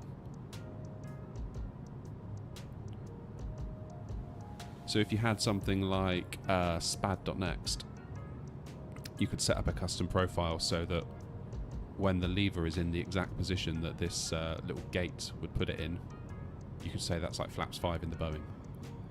Equally, you notice how they still line up with what is considered to be the normal Airbus flap. So there's a slot there for flaps 1, a slot there for flaps 2, 3, and then full. So to me that looks like a really nice way of going between Airbus and Boeing. Because I think the issue with this one, if you didn't have these gates, is that you would have to very, very carefully move the lever, because it's kind of, there's no notches or detents in it. You just have to keep sliding it very, very gently until you hear the clicks of the aircraft. And then if you just knock it slightly, then you could like knock your flaps out of what you want them to be configured at. So I think that could be really, really nice. So that might be another little video, is getting these add-on units for my throttles. And I've got a, well, I don't have a 3D printer, but I'm thinking of getting one, or I might be able to get access to one. It could be really cool.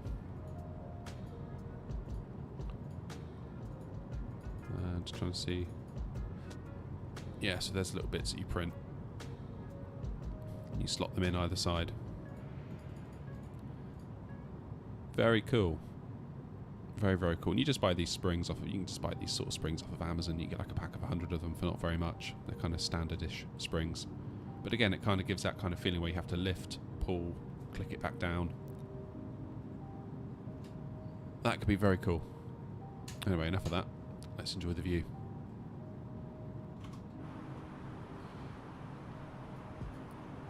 So it won't stop a descent for us. I mean, I know we're quite a long way away yet, really, but it doesn't hurt to know these things. Is that going to be it there? That's going to be about 200 miles away, isn't it? Yeah. Not long.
Might be a good opportunity actually to make sure that our waypoints are in line with what we're expecting on our approach.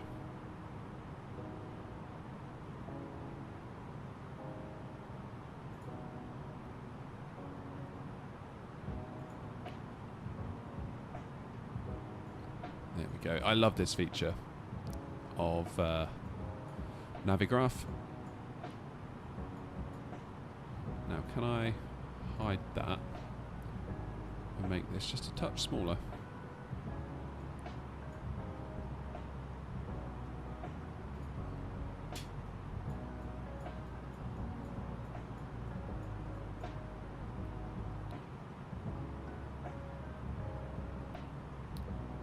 maybe not. Where's my chart gone?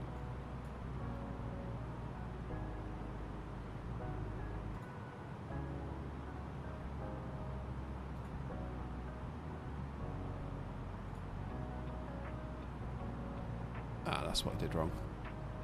I closed it.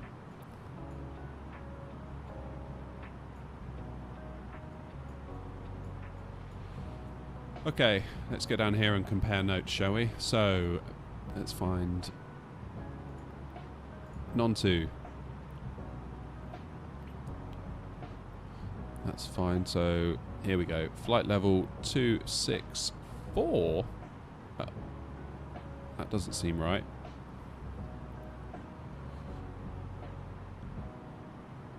That doesn't seem right.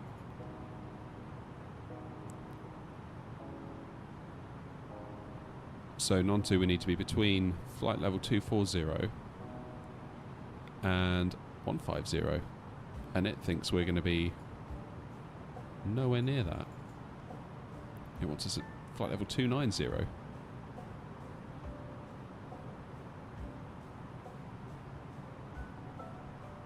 Appreciate it, Nicholas.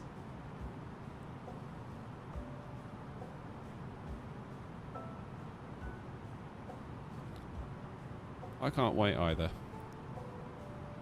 So let's put in.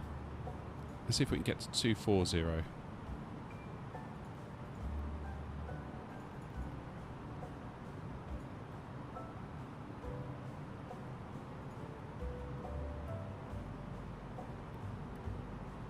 There's no speed constraints, is there?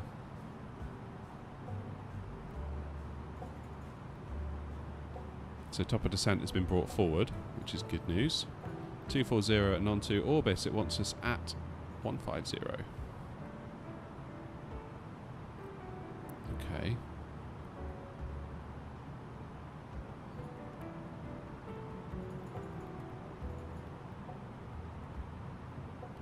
That's fine, because above 150, flight level 216 is. But crucially it's below 240. Then what happens? Same at MD435. MD430 is when it wants us at flight level 120. So this is completely above 12, so that is still kind of right, isn't it?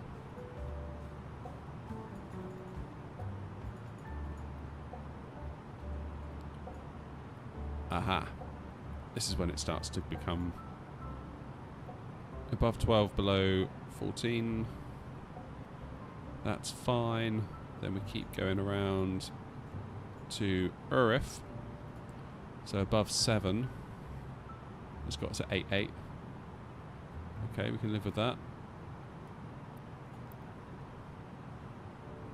Fafek has got us at... Whoops. What did I do? Go away. Above 6. So it's got us at 6.5. Maximum of 230 knots. We're at 220. So that works. That's good.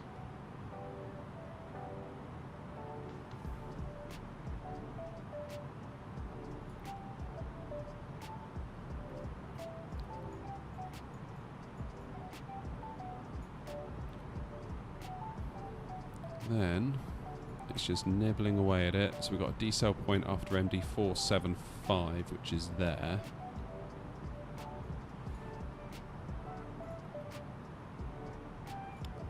And we stay at 5 until yay-ho. Yay-ho.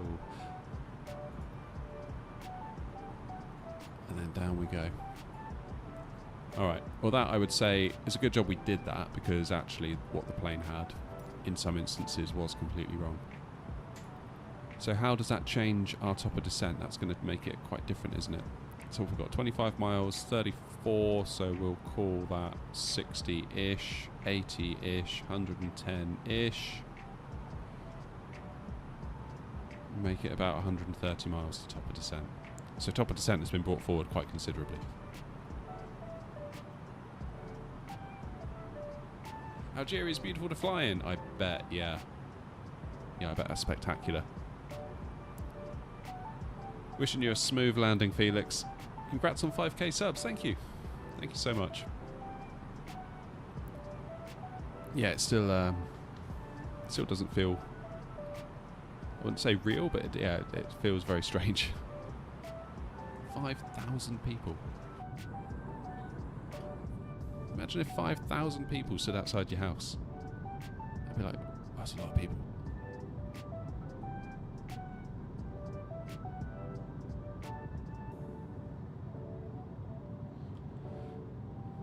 So it should be long and we should get to see some land again.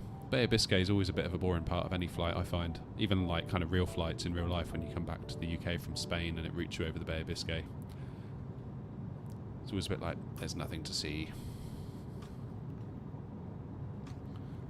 It was made a lot longer actually on our way back from Malaga in April. Because on the day we flew back there was French air traffic control strike, so we sort of had to go all the way around France. So there's a lot of sea. And it made the flight nearer to 3 hours as opposed to its normal flight time.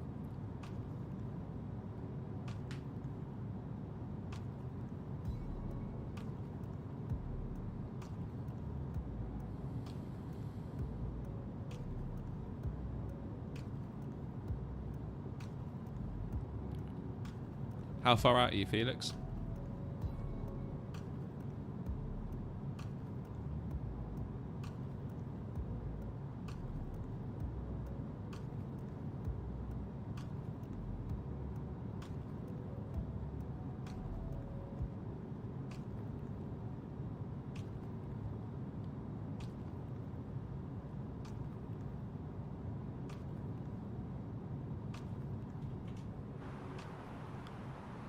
There's land, finally.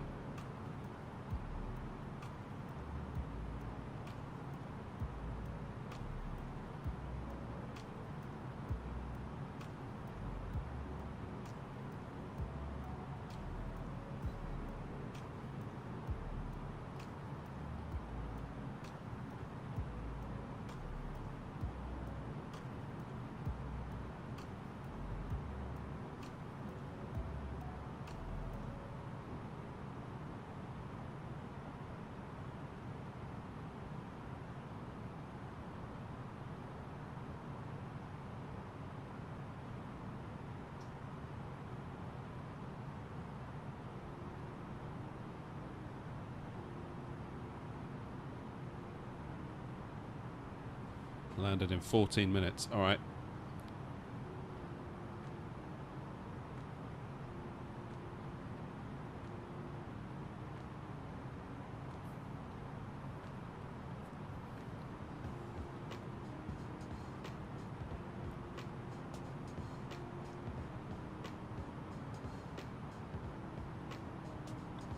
Reminds me of the United cargo door being ripped out near Honolulu. I feel like I remember hearing about that, but I'm struggling to actually properly recall it.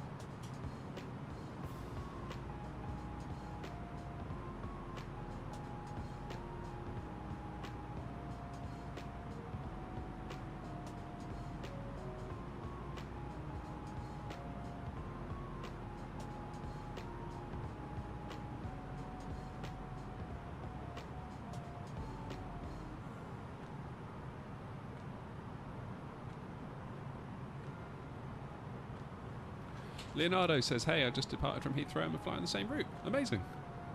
Hope you have a good flight.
So that should be Santander, I do believe.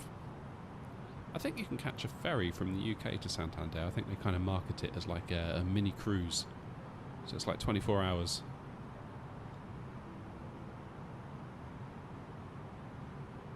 Providing the Bay of Biscay isn't too rough, that could be quite a nice little journey.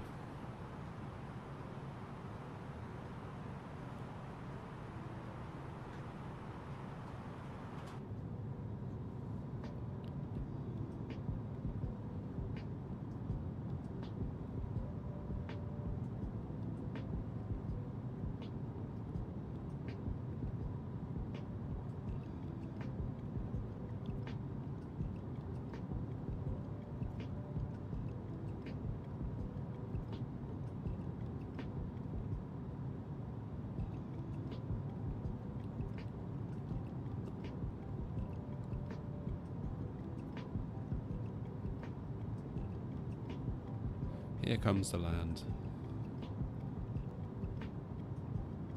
747 door randomly opened on its own without human interaction. Yikes.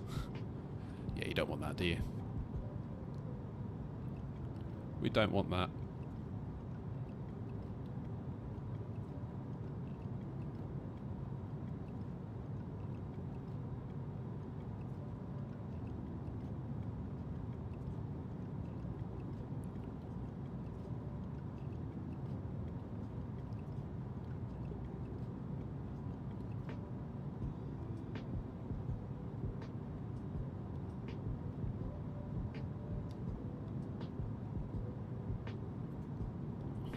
Oh no, Wessam, you're kidding. Is it recovered or is it gone forever?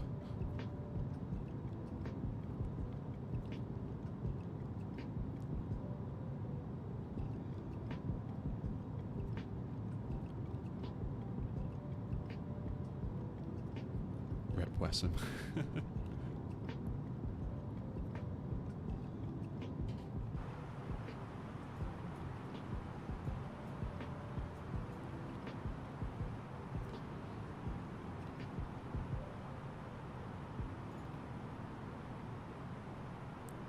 Top of descent is about 60 miles away.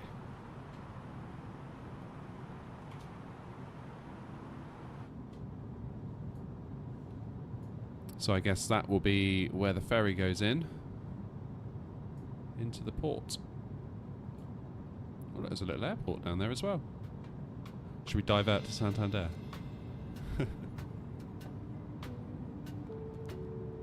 I reckon if we nosedive, we can just about get around these hills and then come in on final there. That would work, wouldn't it? That would work. Oh, Wessam. Oh no. Devastated.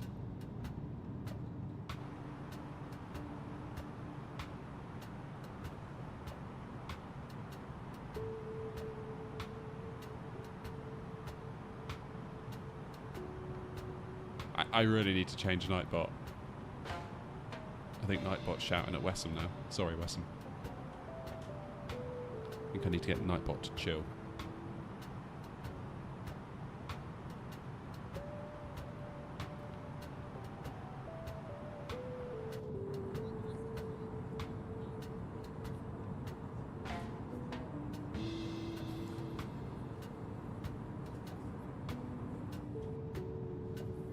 Oh, look at that.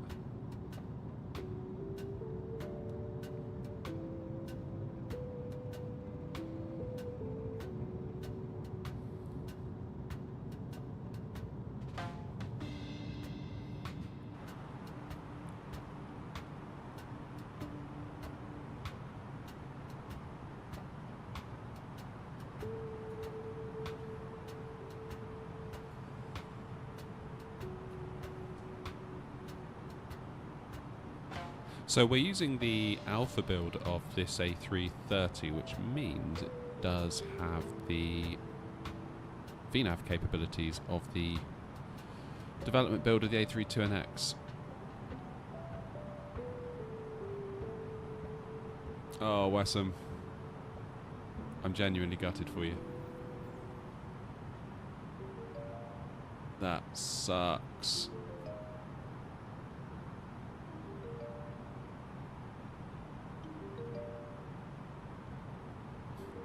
Rip. Yeah, Nicholas gets it.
We should do a weather check, shouldn't we?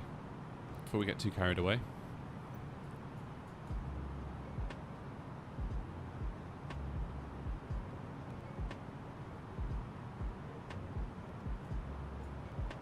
Alright, top of descent is 20 miles. So, in theory, if I set it to 5,000, is it like the Boeing where if I put it into managed, it won't do it until top of descent, or do I have to do it?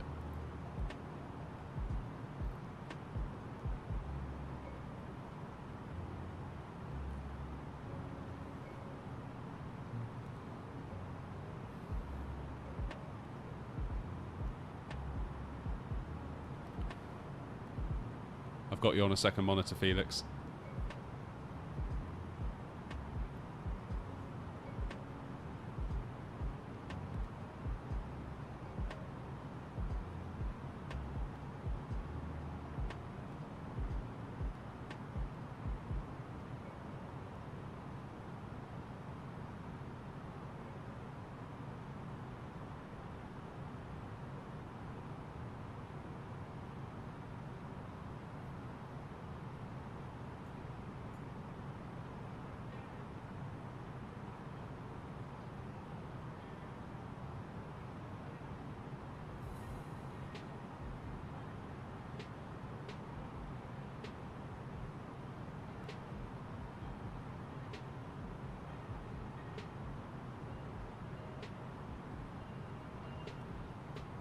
Good luck, Felix. Rooting for you.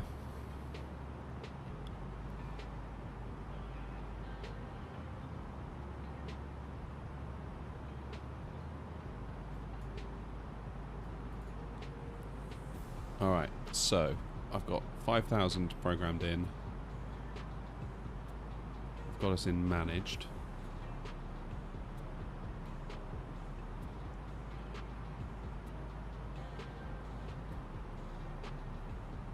Should be good. I never did let the passengers out, did I? Never mind. I'm sure they're fine. From the flight deck, ladies and gentlemen, as you may have noticed, we have begun our initial descent down to our destination. Now would be a good time to wrap up any business you need to take care of as we prepare for our approach. If you are up, once you return to your seat, we ask that you remain seated till the aircraft arrives safely at the gate. Almost there, Rob. Cabin for arrival. Just started descending.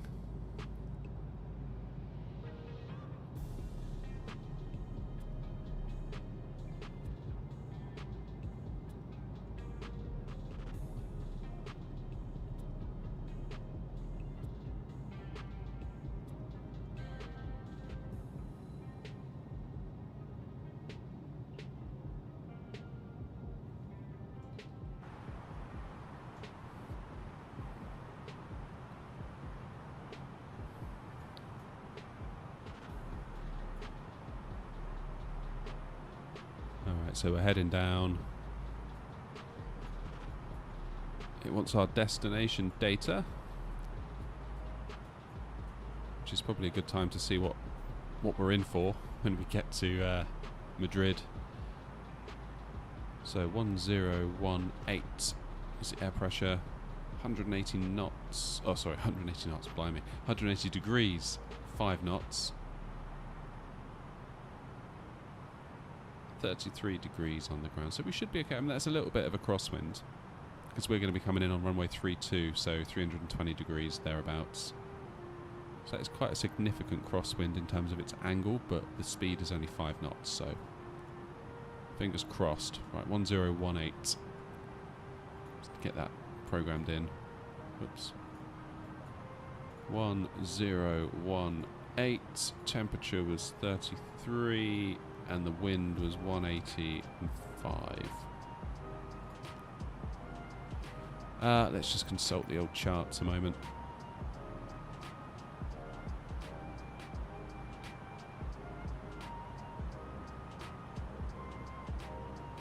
I wouldn't read too much into that 16 minutes because it doesn't factor in us slowing down. Let's just make this a bit bigger.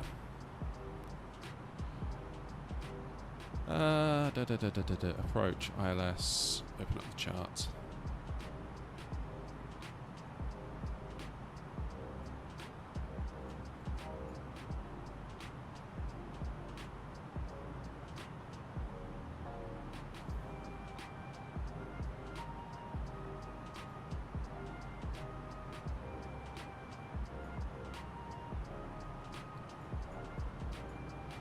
Very good.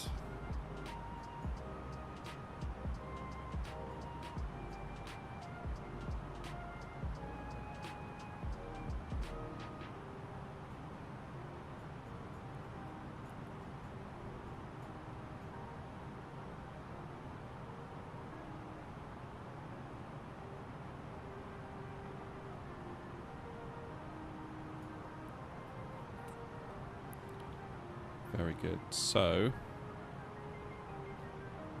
Madrid's actually quite high, isn't it? Let's go for maybe category C or category D. I think we're a D, aren't we? Let's go for 219 in the radio altimeter. There.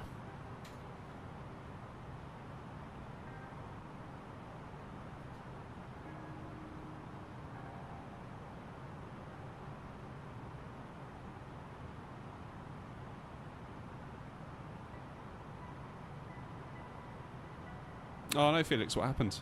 Sorry, I was looking at my charts and stuff when all that kicked off.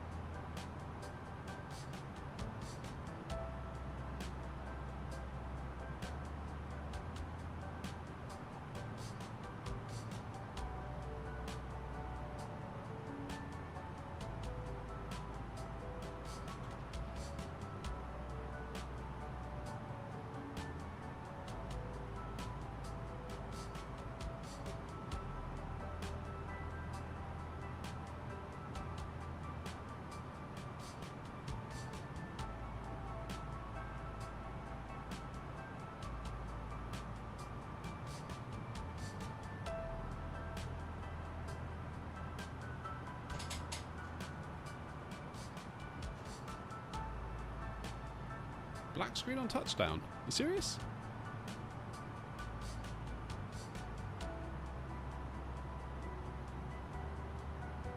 That's weird because looking at the stream it looked fine.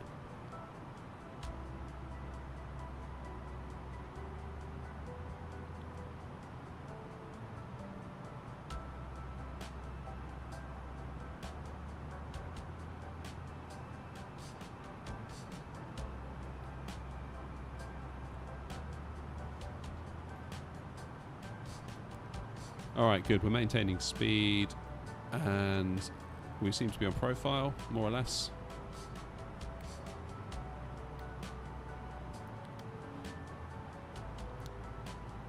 So it's a bit of a not entirely thrilling descent, more or less a straight line.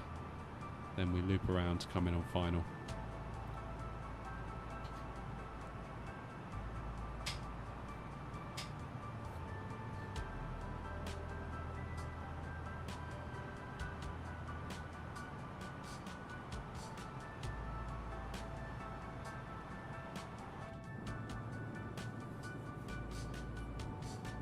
That definitely looks like Spain out the window, doesn't it?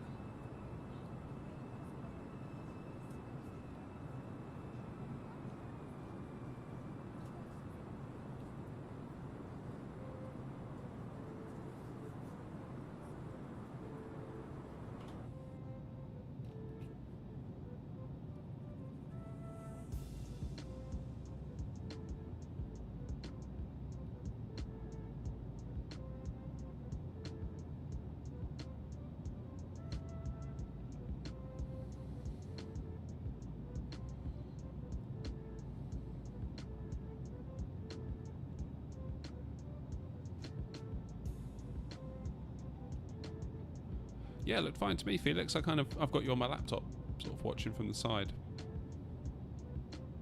To me, it looked like you touched down and then you just took off again.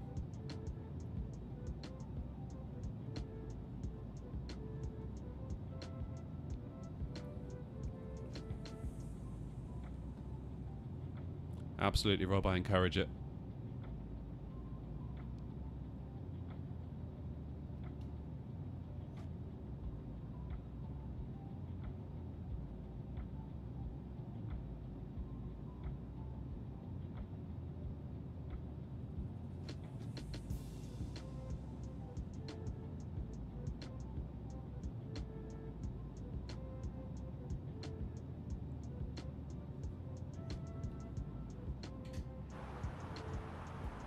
Alright, that's still looking good. 25,000 feet, so we dropped about 14,000.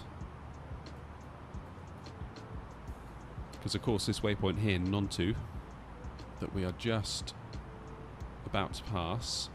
Good job we checked the charts, because the plane had wanted us at like 29,000 feet, but actually looking at the charts, that was a 24,000 feet waypoint. And the plane is just about to get us there, right on time. As for the next set of waypoints, they are constrained, but it's kind of, you need to be above a certain altitude. So as long as we're above 15 at Orbis, there's no problem, which we will be. Obviously, we also need to be below 24 because of the one we've just passed.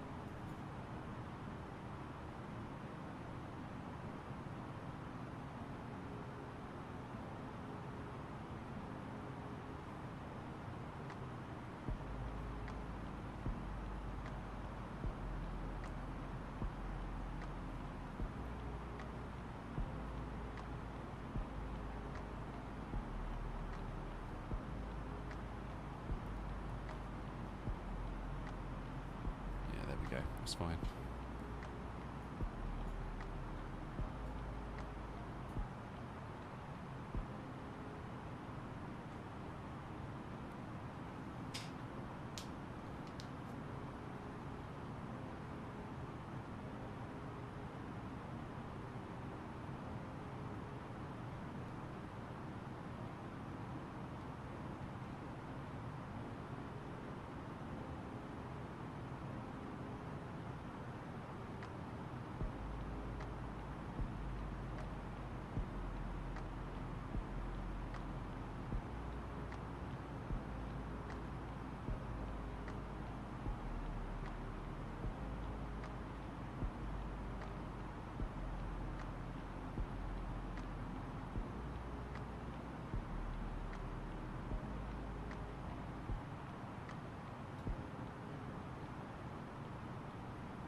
Flight sim crashed and I get a paper cut trying to open something. Oh, Wessam. I'm sorry.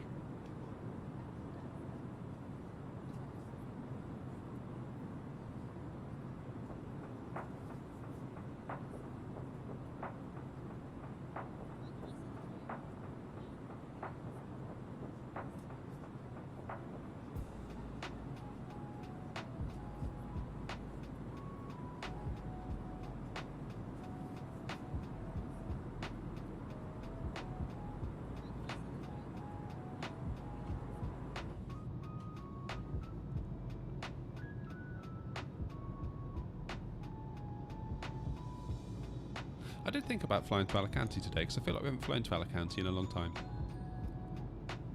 But then I saw this route come up on online. That it is an actual route that an A330 does, Heathrow to Madrid.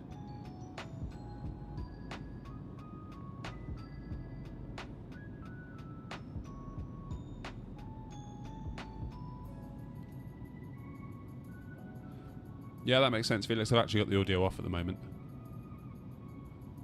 Just keeping half an eye.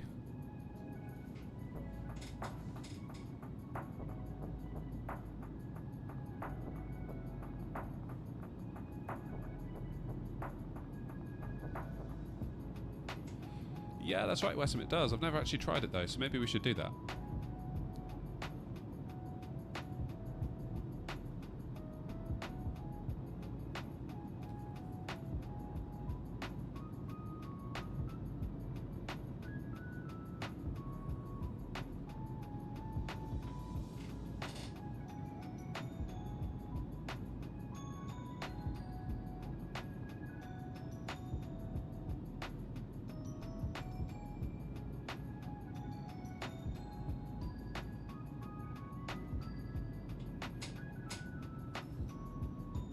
Good luck, Felix.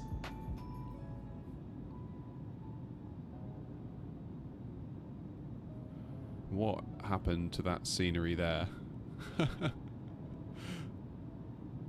That's almost like that's from a different set of satellite data, isn't it? Or from a different time of year, maybe.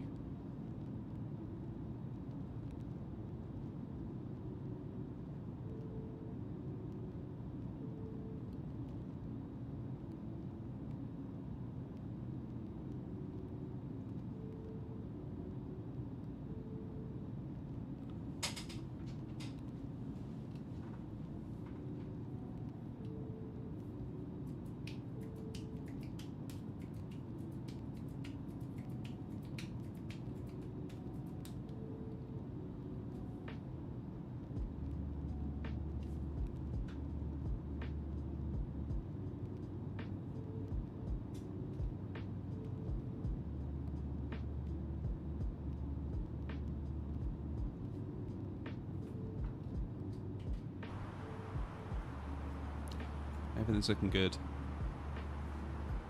When is our transition?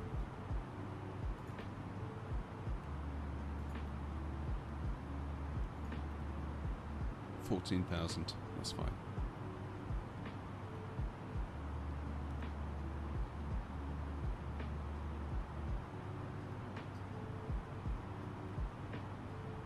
Was that a 143 approach speed I saw there?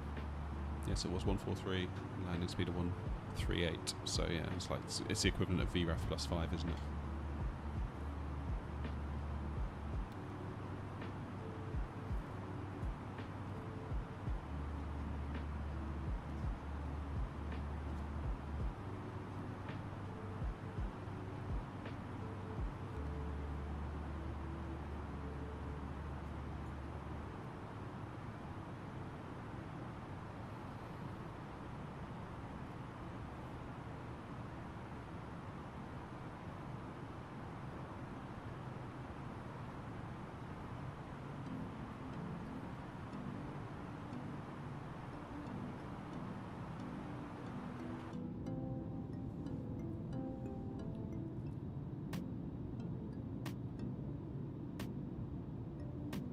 So can we actually see Madrid from here? I guess it must be sort of over there.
Alright, so it's time for us to go into our local pressure, which is still, let's just double check. Oh, it's 1017 now, it's changed. What have I got it as here? Yeah, 1018 still. Let's put 1017 in. What's the wind doing? 180 and 4, so it's kind of good.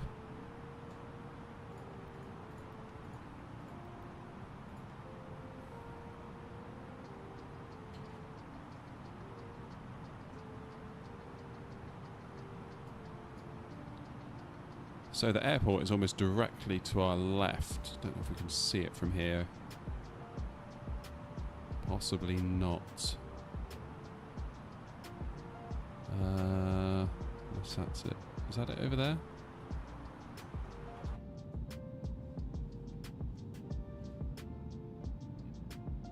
Hard to say.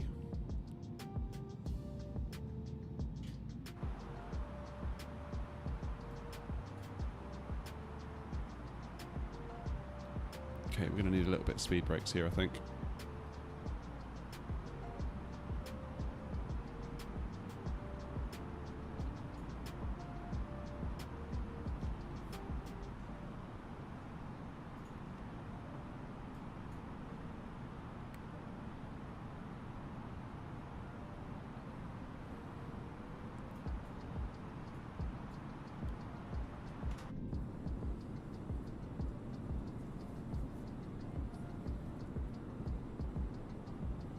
What PC do I use? At the moment it's a AMD 5600X CPU with a 3070.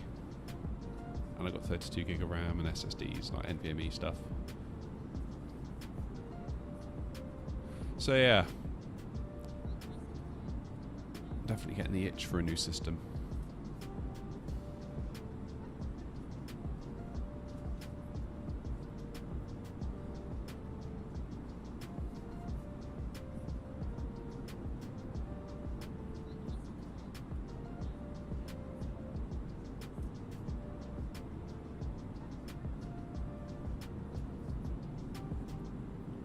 Definitely getting that itch.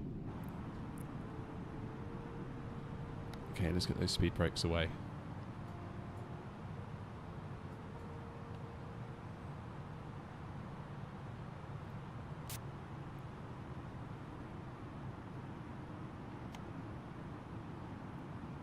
Maybe we could do with keeping those speed brakes out, actually. Because our speed... Let's do flaps 1. That'll give us a little bit more of a buffer.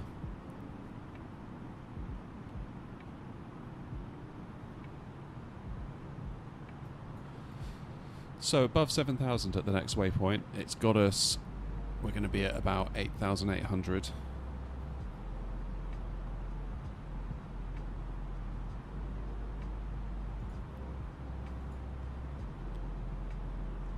Then we work our way down to 5,000. Let me pick up the ILS.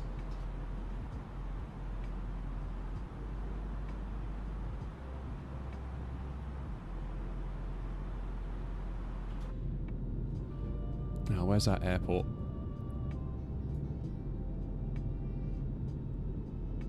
Well, we're definitely getting low. Surely that's not it down there. That does look like a runway, in fairness. Although I was expecting a little bit more. Don't think I've never been to Madrid in real life, so there's another runway.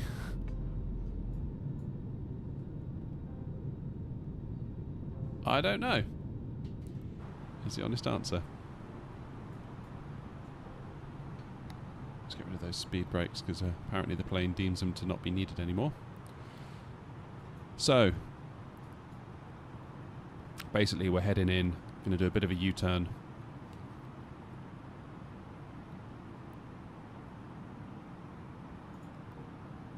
And we'll be in business.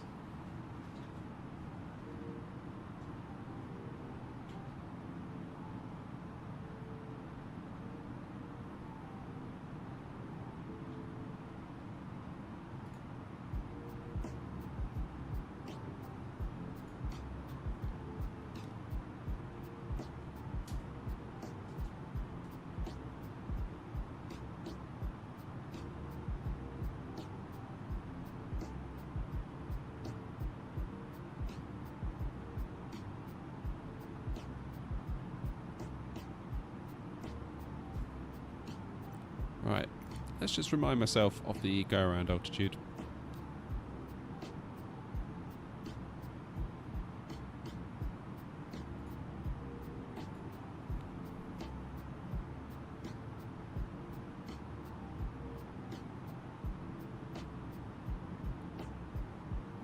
$4,000 initially. Okay.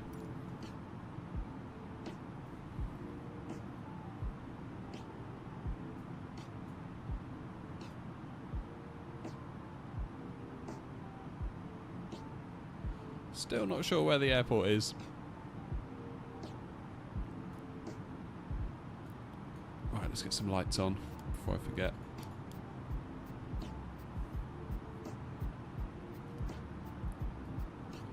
And we'll do auto brake medium. Arm the speed brakes.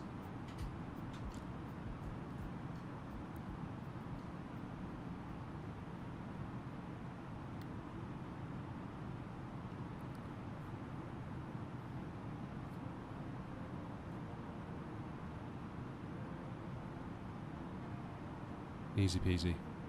So just before Yeho we'll do our decel, so I'll probably put it into managed speed at that point, if we're not already.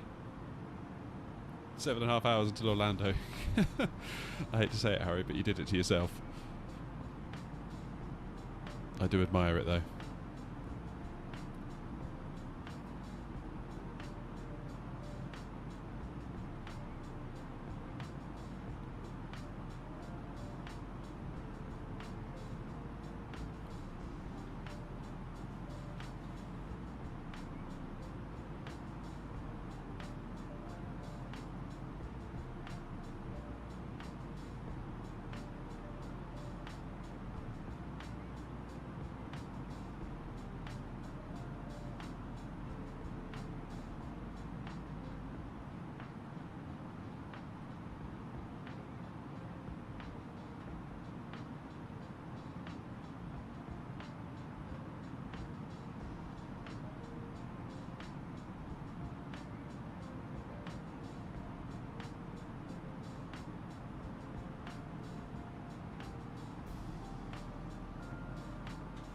Yeah, that's the thing, Wesson. You've kind of got to plan for it a little bit, because it does those longer flights. They take your whole day.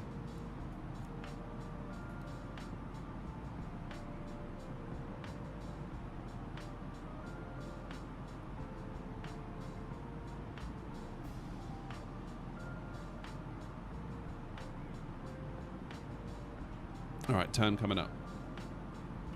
Let's have an engine view for the turn, shall we?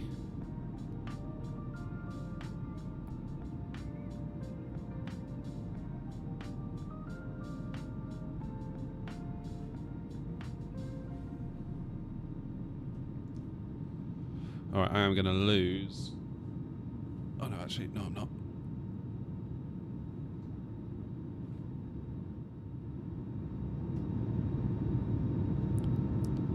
Okay, music's gone, and we'll get the engine sound a bit louder for the landing. That has to be the airport up there, right?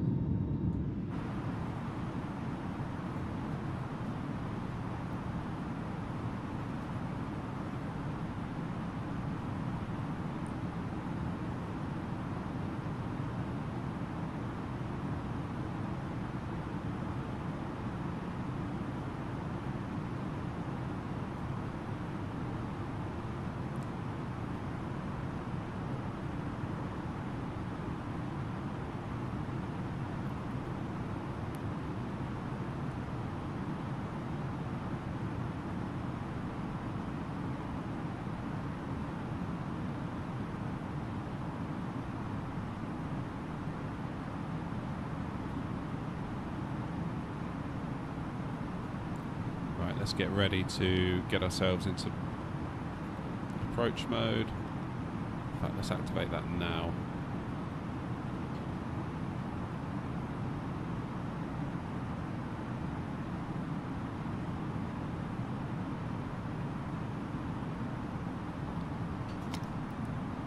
Let's help ourselves out with some speed brakes, because this is all going to happen quite quickly, I think. Landing system armed. Okay, let's just do some checks here. Lights are on, seatbelts, passenger signs are on, because of course we didn't let them out. Landing system's on, auto brake medium. Let's do the next stage of flaps.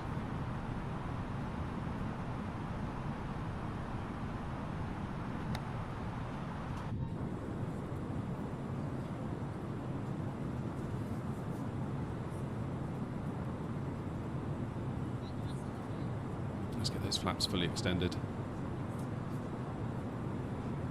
Here we go, this is it.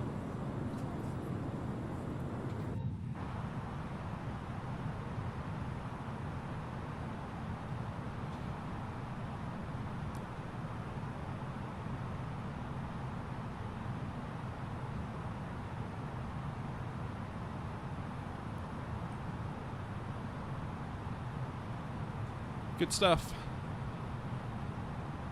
Alright, feet on rudder pedals.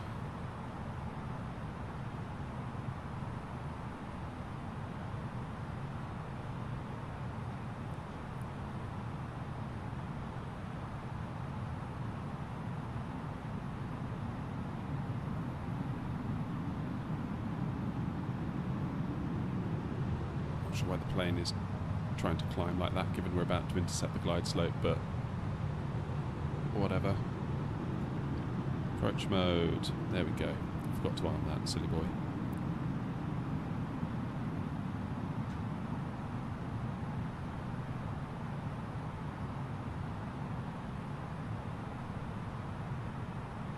$2,500. Let's get the gear down, that will help with the drag.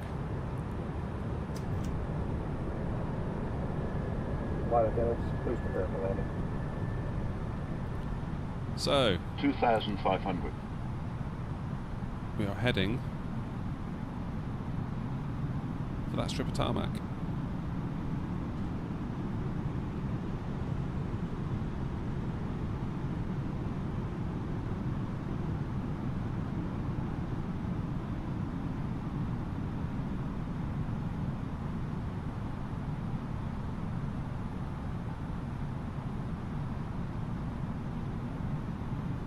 Feels like we're off a little bit.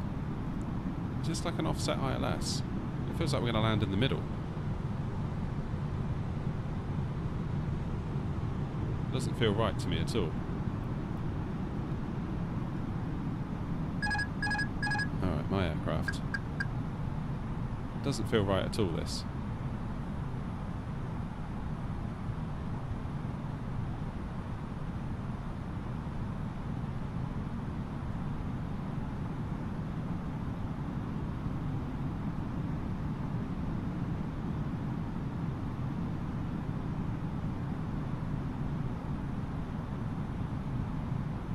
Does that look weird to you? Feels like we're coming in at an angle. Oh no, here come the stutters. Here we go. This is why we need a new PC.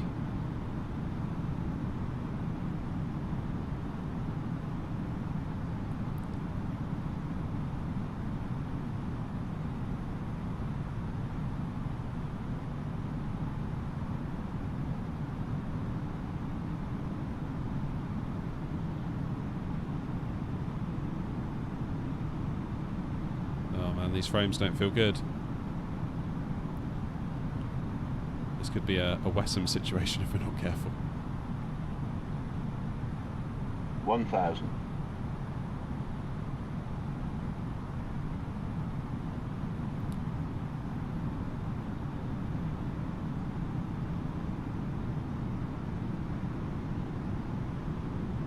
Why have we gone so low?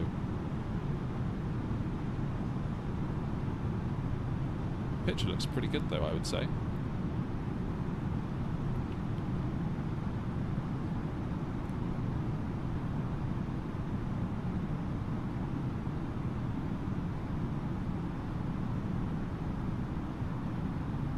$500. 400. Oh, I still have my speed brakes out. 100 above. Ah! Minimum.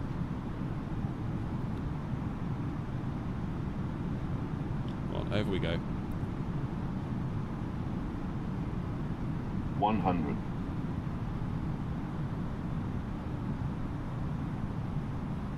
50, 40, 30, 20. Retard. There it is. It's a little bit early, which is unusual for me. Normally I'm late.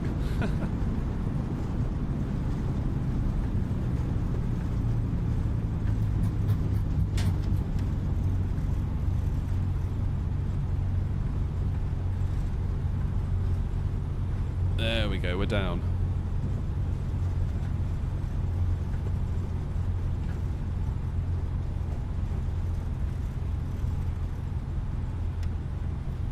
Do some manual braking. Not sure what that error was on short final there.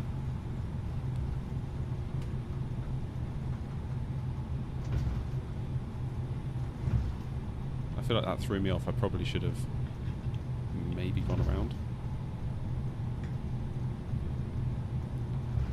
I would say a 7 out of 10 is fair for that one. The fact that I had to look down sort of here last minute made us come in a little bit lower than I would have liked. But yeah, I would say 7 out of 10 is probably fair for that. Which is why we need to stream more, because we're a bit rusty.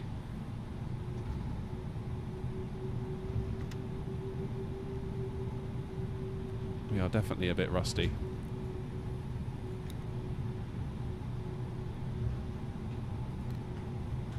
Okay, let's get the APU on.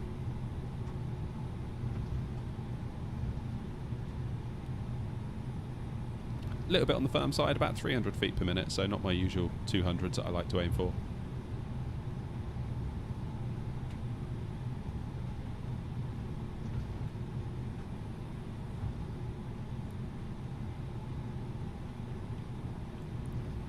So it's safe to say we are a bit on the rusty side.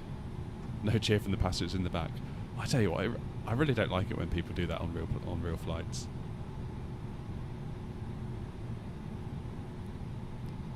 The only times I've had it happen is when we've gone to like Alicante and basically the plane is full of people going on a stag do to Benidorm, so they're all like, you know, on it, let's say. And the only other time for that was Las Vegas, where I was unfortunate enough to have the cast of The Only Way is Essex on board, sat right next to me for the whole 11-hour flight. My goodness, they were annoying. So annoying.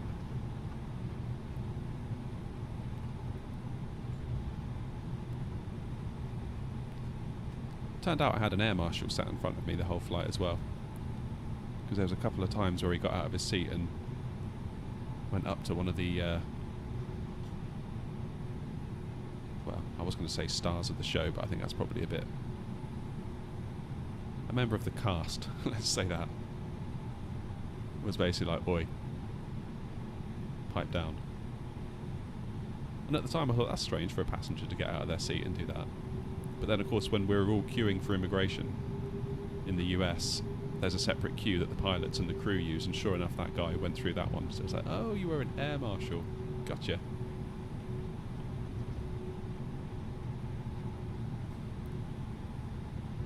It's really annoying because we're in Boots in Gatwick Airport, like buying some like last minute sun cream or whatever.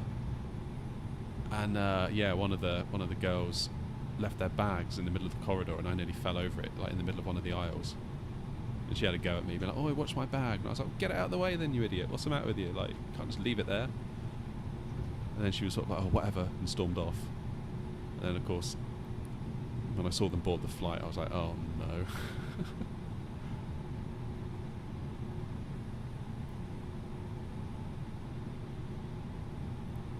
Still, thankfully they weren't on the return journey. Alright, here will do us nicely.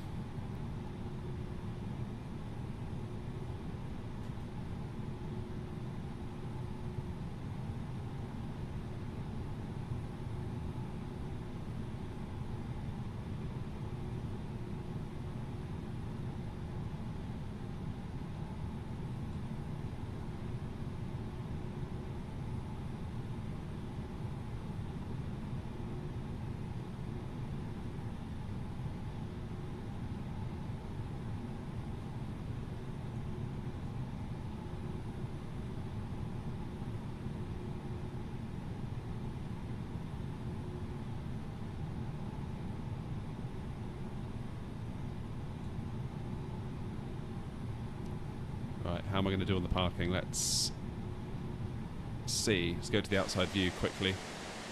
Not bad. Go a little bit further forward, couldn't we?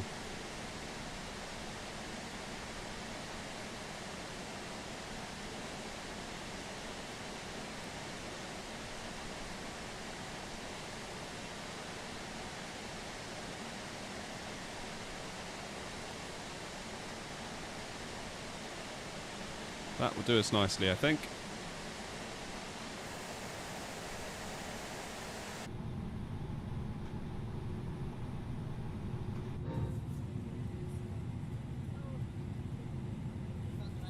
Right, here go the flaps. Have I got parking brakes on? Let me just double check. Very good. Let's just clean up a little bit here. Lights are off. Beacon off. Nav and logo. APU is on, so we should be able to turn the plane off. This parking is too small for Be your quiet. aircraft. Thank you. The doors verified.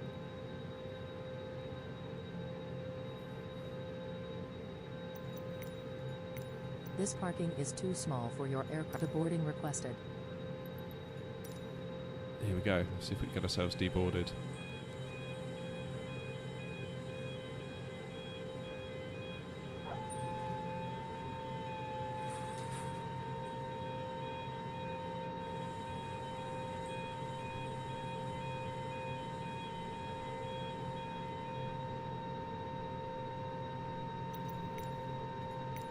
This parking is too small for your aircraft.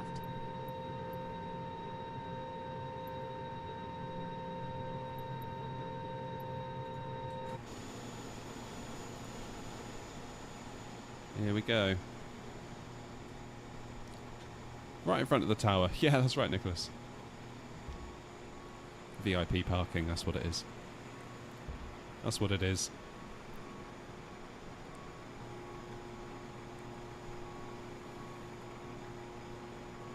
Well, we made it. Passengers deboarding starting. A little bit rusty on the landing. This is it. You know, it's one of those things where if you don't do it, don't use it, you lose it. It's been a few days since we last flew, and if you sort of add up the amount of times we have flown recently, it's not been as much. So I guess, yeah, being a little bit rusty is shouldn't be much of a surprise.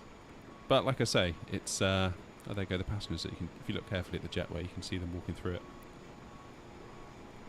Like I say, the schedule should be back on form a little bit more as time goes on. I say, fortunate enough to have started a new job, which gives us Tuesday and Wednesday during the day to stream, and obviously I'll do the evening ones, even on days that I am working, where possible. And yeah, this kind of limbo that the channel has been in should hopefully be coming to an end. It'd be nice to get back into a rhythm. I find when I'm in a rhythm, things are much easier. You kind of get into that rhythm and the groove of it. Doing the regular flying, you kind of feel like you're much better at the controls. Like I tried landing the other day in the Boeing 737, and obviously having not flown it for a long time, it was like, wow, I've almost forgotten everything. Just like the feel of it, I was completely off.